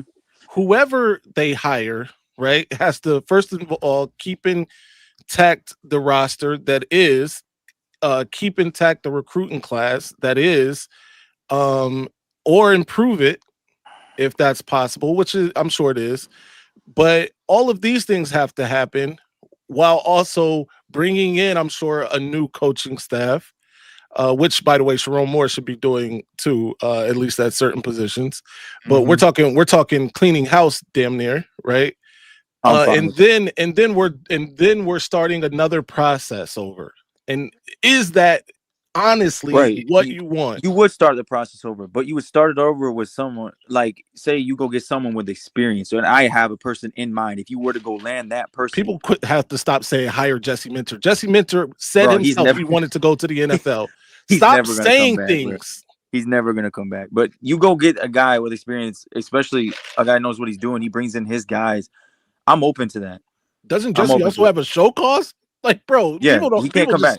He can't come back for like a couple years. Stop saying things. But I do agree. This class has. So let's close this call with this question here from Michigan, from our boy AD $1.99. What record gets Sharon Moore fired next year? Anything that does not get us into the playoffs. I agree. You can't go 3 years. I proposed the scenario that I'm curious your guys' thoughts. What if we go 9-3 next year, but we beat Ohio State and don't make the playoffs? Nah, no, you gotta make the playoffs. No, yeah, we got. I don't think they fire him if we go 9-3 and beat Ohio State. That's an issue. We're gonna continue to suck. Yeah, and he said it again. Like, here's the thing. Hire Jesse Minter, even though we can't hire Jesse Minter. Oh yeah, and to conclude, here's the thing. Like, 2023 will always hold a memory and stuff, but like that does not make it okay to just go back to mediocrity, because these are some fans that I cannot stand. That like once Harbaugh left, they're like, "Oh, we won the Natty. I don't care what happens next." No. We gotta strive for more. We can't just like settle. I want to compete, bro. Mm-hmm. Yeah. All right. Yeah. All right, Daniel, give us a final thought here so we can get to our next caller and I can do some sponsorship reads real quick. And yeah, like my final thought is it's got to get fixed one way or another. Either Sharon Moore gets his act together or we find someone else that can get us back to where we are, the Harbaugh standard. Beat Ohio State, win the Big Ten, storm into the playoffs, win a national championship. The Harbaugh standard. There we go. All right, brother. Appreciate it. Thanks for calling in. Yep. Go Blue, man. Go Blue. Go Lions. Packer fan Burks. All right. Hey, bro, he's welcome to fucking call in, bro, if he wants to call in. But all right, let's do. All right, so we had another super chat though. Let me make sure I get it. $5 super chat. Skewed lemons. All right. Don't fully agree with the McCauley disrespect. He was open all season. Bryce especially against OSU. Bryce just really struggled with his. All right, there's truth to this. Like I agree. I think we all agree that Bryce had his moments where he did struggle through his progressions. Obviously, he's not really even doing progressions out there looking at the film. But the truth is, McCauley has a hard time gaining separation. But it doesn't mean there was never opportunity where McCauley was open. There was for sure. Marsh too. I mean. Also, even Maj was open at times, and Bryce. Yeah, Maj was definitely open. Also, McCulley didn't help his quarterback on several occasions. There were a couple, like the one touchdown that it's egregious he didn't like fight for in the end zone. I just feel like he didn't do a lot. If it wasn't like him just being taller or winning a jump ball, I wasn't too impressed. I mean, I do agree. I would agree with that. I mean, he can't. To me, struggle running routes. I mean, look, you guys, we can put a lot on Bryce, and I do. I think he had 3 terrible games this season, but again, I don't think a lot of people have watched a freshman at quarterback play, especially with this supporting cast. Now, there's a reason why they sit. He was forced in the situation. Granted, that's where we put him, but y'all gotta go give me a quarterback that has thrived year one without a national championship team, like it legit thrived. Wait, you thrived with what was the year one? You said name a freshman quarterback that thrived without a legit national without a championship legit team. contender. Right. That's an interesting question. I don't know. Jackson Johnson might know though. Fucking It's very all right, rare. let Is me what do- I'm saying. Very rare. Ben Baller. I will get to you. Let me do these sponsorship reads, and you're gonna rock with us the rest of the show. You can hang out with us as long as you want. We will be ending in 14, but I do got to show some love to our sponsors because TJ is not a good host and he forgot. So let's give a shout out here to Win Agency, the best. Hey, Michigan fans. We had a tough loss, but here at the Win Agency, we're all about bouncing back. Whether you need a small amount of coverage to protect your family against medical emergencies or a powerful plan that can greatly reduce your medical expenses next year, we have you covered. We also offer specialized hospital and travel plans because protection matters most where life is unpredictable. Call us today or visit our website to explore your options. Win Agency, the best agency, always coming through your life insurance and health insurance needs. Links are in the chat. Please check those out. And then we also have Healthy Dogma in the house. Hey, Maze, you got a dog? I do not. Okay. Maze got a dog, but Juju has a dog, don't you, Juju? I do. I love my dog. Tell me. You love your dog? Well, if you really love your dog, you will make sure your dog is eating healthy dog food because the other dog food isn't the best for your dog. Healthy Dogma is owned by Michigan alumni who know what loyalty means, unlike Buckeyes. For decades, the May family has cheered in the big house and always brings the same dedication to crafting clean Michigan-made food for dogs. Check out Healthy Dogma and use 25 Go Blue to get 25% off because Michigan loyalty extends to our four-legged friends. Check the chat for the code, the direct link for 25% off. Christmas is coming, and your pets love presents too. Shout out to Healthy Dogma. We appreciate them for supporting Michigan at the voice of college football. Healthy food for healthy dogs. All right, boys, we got Ben Baller in the house. Ben, what up, man? What's the word, Ben? Burks, what's up with the burner, bro? You know, I'm not mad at the kid. He just wants to be part of his community. He misses us. It's all good. It's been a while. Right. You know, it's one of those things where, you know, I think all of us know regarding Burks, you know, it was a bit turbulent, but for me at least, enough time has passed. I don't have an issue if he comes around. Yeah, no, for sure. I just want to say real quick, you guys talking about Bryce. I'm not trying to harp on it too much, but I've been seeing so many stills from the Ohio State game and clips. It makes me sick, man. How Chip was actually scheming dudes open, man. I can't even. I know. Yeah.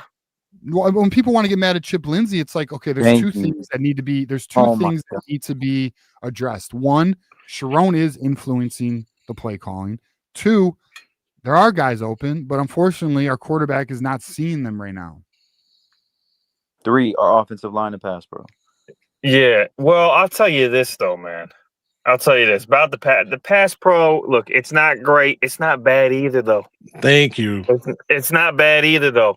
And I agree. It's not terrible. Not terrible. It's not terrible. Bryce is honestly making it worse than it is. He's making it look worse than it is because he's not moving in the pocket correctly, and he's bailing out of the pocket, or he's forcing himself to rush out of the pocket. The one, and it was a holding call, but on I think Sonny Styles. Mhm. Yeah, it Oh, was the a running holding back? call, and Marsh was so wide open. I mean, it was unbelievable how wide open. You know the play I'm talking about? Yeah, he missed Marsh wide open a few times. And McCoy. where he was seaming across the middle of the field wide open. Right. Yeah, so it's where And- who's 42? Bryce- What's his name? And Bryce should have seen. I'm sorry. What was the question? What's 42's name? The backup Hoffman. for Hoffman. Yeah, he Not the one who not got good job there. holding. Yeah, he Who got the holding. is Kuz, though. I'm pretty sure. No, it was Hoffman. It was Hoffman. No, it was Hoffman. holding was on But Hoffman. the problem with the this is bad quarterback coaching right here. Why is he bailing to where the play's not designed? I know. So right. All the wide Everything was going receivers are well. going one way. He's running the opposite way. How about this? Zach Smith did a breakdown of this. I think I'm pretty sure. Yeah, I I've seen that. Let me show y'all. Here, Zach Smith. Where is he? Is this him? No. Where the fuck was it? Menace? Maybe it's under Menace. Yeah, you could go on Twitter. Yeah. It'll be on the minute. It'll be right on there. It'll be on the Menace to Sports thing, bro. Who is coaching him? Because what's the name of the QB coach, bro? Because why is he going to where the play's not designed? Like, if you're gonna do that, you need to step up or move in the direction. And I know, look, the pocket's collapsing, but you're panicking and you're going to where the wide receivers are not going. No, I agree. And I think both. Chip Lindsay is the quarterback coach, by the way. He is.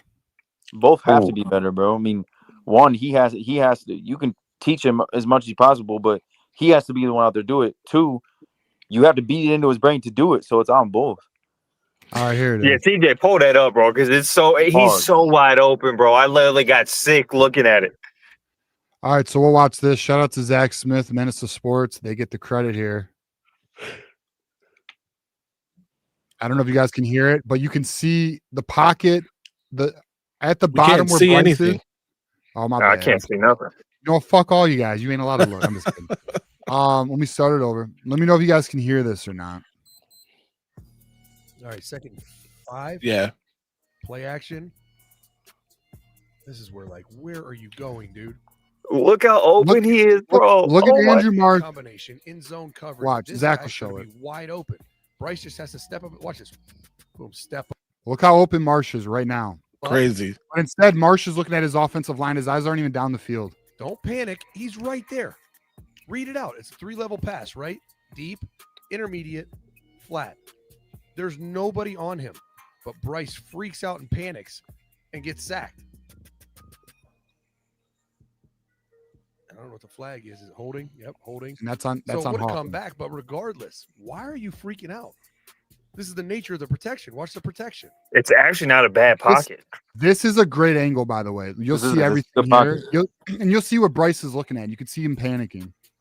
So like right now, the pocket's fine. And you could see Marsh. Look at Marsh in the top right. You could see he's starting to get open. Like if you understand your route, you know he'll be open.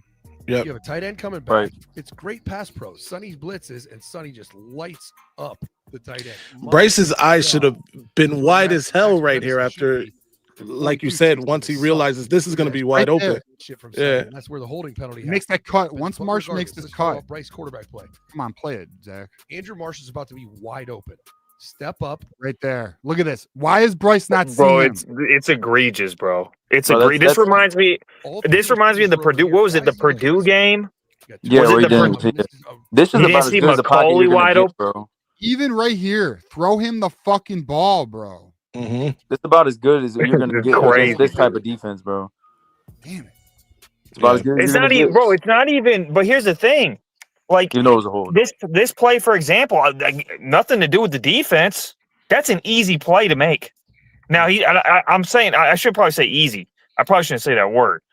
Yes. But if he's being coached up correctly, right? Mhm. That is not a hard play for a quarterback that gets coached up correctly. Let me also address this. Holding call on Hoffman. It would have come back. Sure, but this is Yeah, it's the That's process. one of many, though, is the It's what- point. bro. It's what DG says. It's the process, bro. It is the process over everything. You're making the right plays. Bro. That's what leads to success. It doesn't matter if it's callback or not. You know the perfect way to put it is that's a play that should have been executed correctly by Bryce, regardless of the holding call. Correct, Mhm. exactly. And that's what you Right. want to see, you know, like how are you Like, it missing should have been an easy completion that would have got called back regardless. Like, it would have Exactly. been completed, but Like got right called now, back. we should be upset with Hoffman right now today, and not Bryce. Is the And point, right? I said it as the season went on, bro. There's a lot of truth to the wide receivers having drops and the offensive line being that bad in pass pro early on really hindered things. Really hindered things year one. Right. Yeah. And As are bad any as of he you on was, the as bad as he was, Wolverines? bro. As bad as he was in 3 games this season. That's definitely there's a lot of truth to that. Yeah. Did any of you guys go on the Wolverine, like the fort? I have. You know what I'm I have talking not, about? There's a post on the fort where they have stills of all the Really? wide open receivers and how many misses there were. It's bad, bro. Yeah. Yeah, it's not great. Let me ask though. Ben, you're here. Juju, you're here. Are you guys impressed with Chip Lindsay? You like Chip Lindsay? Yes, I do like Chip Lindsay. Mm-mm. Me personally, I'm a stand by Chip because I know what he did. I know what he's done over his career. I know what he can do, and I know what is happening and how he's being hindered right now. You know, like I feel like it's one of those things where like people are undefeated, like boxers undefeated until they're not, right? And I know you pointed out that Chip's not ever been fired. He's left everywhere. He's been good everywhere. I mean, until you're not. And I feel like Chip should stand up for Chip if what you're saying is true, right? If overriding. if Sharon Moore, a rookie in essence compared to Chip in terms of in this business, right? Is saying to Chip, no, we want to do this or whatever, right? Chip should stand up for Chip. Hell, put some pressure on the coach then. Come out in a it doesn't even have to be overly aggressive or egregious. You don't even have to necessarily name names. You know how it works in the media, right? Like you can say things that's just risky though, defending bro. yourself that makes it. No, I get what you're saying too, Ben. You want to handle it, but you can behind say doors, things. Yeah, absolutely. But Well, you if it remember doesn't what work happened when with he behind the doors, you have to take a different step. I'll give you a perfect example why that's tricky. Remember what happened when Sharon Moore said at a press conference, "Hey, I don't really got no other quarterbacks." No, that was nasty. You know what I'm saying? Oh yeah, I just, bro, I challenge everyone to again. He doesn't have 100% of the personnel that he needs to run 100% of his offense, but I challenge everyone to go back and watch Chip Lindsay at North Carolina, even with a third string quarterback. No matter where he's had, it doesn't matter where he's been. You want to play competition in that conference, cool. Then go pull up Auburn's footage. Guys, this is how I would sum it up. If Bryce actually went through his progressions and made the correct reads, right, and we didn't play Samaj Morgan as much as we did, we'd probably be having a totally different discussion about that's Chip why I Lindsay said it's right a now. collective issue. You want to point to the quarterback coach. I'm fine. I'm cool. I actually agree with you. You want to get a separate quarterback coach, cool. But the play calling was not an issue to me. It was not a huge issue. Yes, I do have issues with some things that he does, but that is furthest from the issue for me. It's way down there. Yeah. I would argue Chip Lindsay's not the problem right now.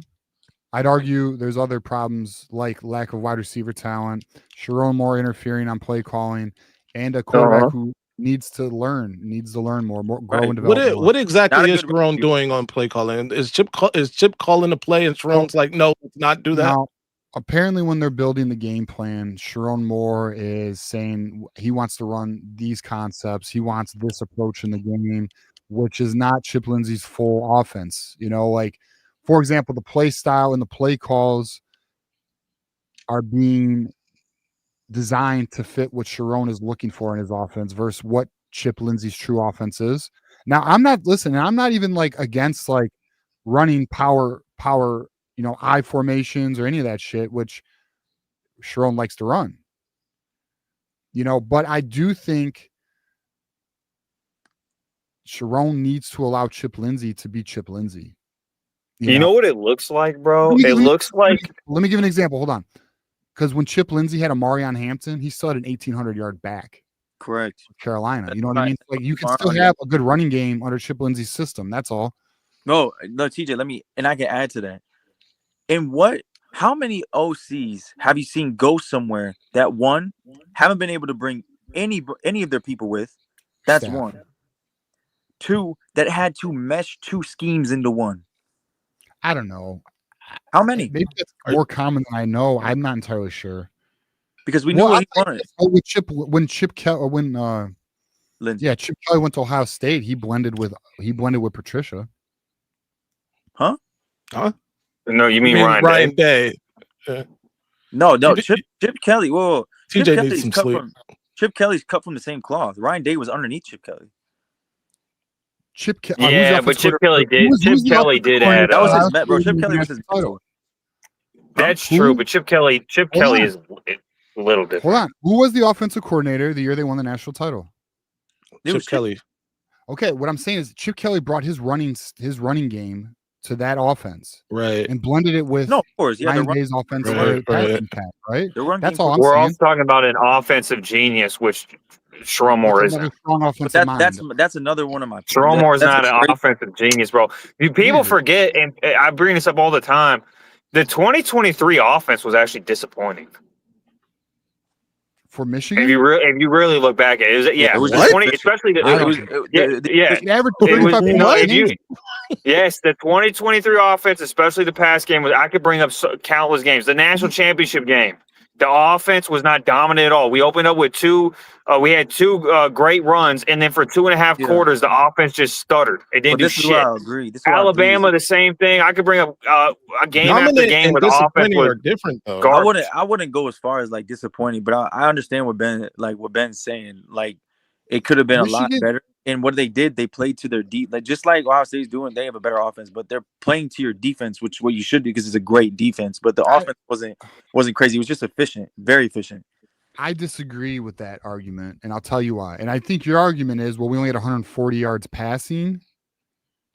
No, it's not even that. Rushing. We stalled out. 300 yards we rushing, stalled out a lot. 400 yards of offense. We scored 34 points. I mean, yeah, but this is what I'm talking about. They would have huge runs, or they would have like a good opening drive, or they'd have a good couple drives in the first quarter, and then they would completely stall out for 2.5 quarters, and then by the fourth quarter, when the team was worn out, they would put together a couple more, maybe 1 or 2 more touchdown drives. Right. That was my problem with that offense that year, and that happened in a bunch of games. Actually, it wasn't even just that game. Our defense bailed us out a lot in that season, especially in the national championship game. Listen, our strategy that year was time of possession and a dominant defense, and our running game was effective as shit. And we had Blake Corum. And listen, I'm not saying the passing game was great because it wasn't, but it was good enough to go undefeated and average 35 points a game. Here, what we're up against was let's read this super chat here, then we'll get our final thoughts. So we got Kentucky Wolverine. Why are there so many Ohio State fans that come to the big house? Then we go to Columbus. I think that's overblown, bro. It was about 80. That should be investigated. That was ridiculous how much red I saw in the stadium, bro. That was disgusting. I'll say this. Here's what I believe. I think there's a lot of people who sell their tickets at Michigan. I think a lot of people at Ohio State keep their tickets. Oh yeah, there's Ohio State. Listen, can we just be can we just be slightly frank here? There's a reason why the attendance for spring games is far greater for Ohio State than Michigan. There's a reason why those fuckers are so crazy. There is something wrong with that fan base, okay? But they are a passionate. Oh yeah. They are mentally ill. No one disagrees with that. Yeah, like they have an obsession that is insane with that program. But like a lot of them, that football team is their fucking, Bro, go look how many trailer parks are. Just go on Google Maps, type in trailer park, and put it over Columbus. You're gonna see what the problem is, bro. There's also a reason why a lot of our spring games is glorified scrimmage. Everyone else is this ones versus ones. No, well, a lot of spring games are just fucking practices. I mean, we at least run a spring. You look at Ohio State; Ohio State's going ones versus ones. They don't even tackle though, bro. They don't. Yeah, they don't even tackle. Dude, they still go ones versus ones. So what? I would rather have what we do, even if nobody scores ever. But like last spring Bro, game, right? no, Miss? we How many don't, points bro. do we get? I don't know. All right, let's get final thoughts here. Ben Baller, you go first. Sure. Thank you, University of Southern Florida, for getting rid of that demon in Columbus. I cannot thank you enough that absolute hell spawn of an individual is no longer there to recruit wide receivers. He's been a thorn in the college football side for years now. Brian Hartline, I wish you the best. Chris Henry Jr., if you're listening, you don't want to go to Columbus. It's a cesspool. There's a lot of trailer parks. There's really nothing to do there. I'm just letting you know now, you're not going to get developed. Brian Hartline was all the development that they did there. I'm not bullshitting. You can put a lie detector on me. That's my thing there. Sharon Moore. I don't know if you know what the jaws of life are when someone got to get saved out of a car, but my mind's closed on you right now. You're going to need to get the jaws of life to open it back up. So you're going to have to figure your shit out. And if you don't make the playoffs next year, I'm not saying that you can't. I'm just saying if you can't make the playoffs next year, buddy, El Presidente, we're gonna need you to open up that checkbook. So, and this is my last thought right here. The recruiting class, I think, is also a B minus. Maybe we could get I don't know, Calvin Russell. I don't know if Calvin Russell's an option. I don't, you know what I'm saying? Just throwing it out there. We're good. We're good on that. We're good on that. We're good on that. We're good. Well, I'm just saying, I'm desperate. Hey, I'm desperate, guys. I'm desperate for some wide receivers. I really don't care at this point. All right. That boy all right, go blue. Go blue. Bar, Juju. Okay, go blue. Leave him alone. Yeah, go blue. Savion Hyder. I can't wait to watch Adrian Peterson 2.0 and Brian Hartline. Thank you for leaving Columbus. You absolute fucking hellspawn. There you go. Go blue, Ben Baller. Juju, your final thoughts. Well, if people thought like Brian Hartline was like this dude, which he is. Yeah, don't look. You better hope that LSU retains their wide receiver coach. Because that's another dude that I guarantee they're gonna go hunting if he doesn't get retained. But yeah, like I said, B minus recruiting class. I thought it was a successful season, but needs to be better. And we're on a basketball season basically. Okay, hold on, real quick. Last thing, I swear to God, this season was worse than last season. I'll say that. That's my last thought. 9-3 with it. 9. Season? Yeah, this season. I'll tell you why. Because we actually beat teams last year. We didn't beat nobody this year. Oh. We lost to all the teams we played. Man, we ain't beat. Who did we beat? At least we beat Alabama last year. At least we beat Ohio State. This year, who we beat? Washington. Come on, man. Bro, we beat 9-3 New Mexico. All right, show some respect. That's an elite program, bro. I mean, I'm not gonna like completely go on the. I'm not gonna completely disagree with him. I mean, and by the way, we also got blown out in every single. I think we also got blown out in all 3 games. Yeah, I mean, I'm gonna I'm not gonna completely disagree, but I feel this is a better year. The team was at least better. Sure, we didn't win those top games, but whatever. I mean, listen. Here's Maze. How about this? Give your final thoughts, and I'll give mine. So I agree with Ben Baller. Next year, show improve. I think everybody feels that way. No playoff, no soup for you, Sharon Moore. That's where I think everybody is. No matter how much, I get on here and defend or, play devil's advocate with basically the Michigan fan base about Sharon Moore. The truth is the truth. You're not looking great. And we need it to be a lot better. That said, I like the recruiting class. The portal, I do think we need to be aggressive in the portal. Outside of that, man, up the checkbook. Yeah, pull out the checkbook. We got to be better. Right. Don't be afraid to spend. Exactly. Here's my final thought. If we can close tomorrow with Hyder, that looks like a lock. Julian Walker and one of Zion Robinson or Brady March. In my opinion, this is an A minus. What if we get Calvin Russell? A minus, Juju. Because the only thing lacking in this class is linebackers, and I guess your dominant corner. We got Jamari and Vincent. We even have the number 1 kicker in the nation, mind you. Stop this, man. Stop this. Jamari and Vincent. You don't like Jamari and Vincent? I think he's a good athlete. To me, he's not polished. That's a bit of a project. In my opinion, I think he's a good athlete. He's good. I mean, he's a Alright, good athlete, alright. though. Okay. He's a ball clay, in my opinion. The other corner, though, was it Andre Clark? Mm-hmm. Already signed you. I like Andre Clark. I think Andre Clark's a solid corner. I I like wish we Andre didn't Clark. lose. What's my guy's name that we lost? Barney. Juju? Barney. Yeah. Barnes sucked. That one sucked. He was And then he Yeah, went to by the Ole way, Miss. Are Bro, they he even was a better team than anymore? Hey, by the way, you brought up 2016. In a 12-team playoff, that team might have won it all. I'm just saying. I agree. I agree with that. 1000% Ben. That defense was great. That even with Don Brown, bro. That was a damn good. Yeah, that was when Don We Brown get a was rematch with those bums from Columbus. Bro, that talent we had on that, bro. I don't. Bro, yeah, we should have won that game. That was a travesty. We were the better It team, was a bro. national title winner, dude. It really They could did. They did stuff us in a locker in terms of offense in the second half of that game, but still, fourth quarter. Bro, I'm we sorry, fumbled that shit, bro. We had an injured Yeah. Spate and we threw a pick Bro, that six. man We was up Spate- 17. It don't even have me rehash that bullshit. The point is, bro, that year 2 would have been a playoff team that I think could have won it all. That's all I'm saying. Yeah, I agree. I do agree. Yeah. All right. Well, that is the show. Appreciate everyone rocking with us tonight. Mazeman, Madman, thank you for rocking with me tonight, bro. Fucking appreciate you coming on the show. We got to do that more. And as you guys know, next show will be Tuesday. No, actually, no, it won't. It'll be Monday. Fuck, I don't know. Tuesday or Monday. Figure it out. 8 p.m. We'll figure it out. Go Blue, as you know. Till next time, go Lions. Go Blue.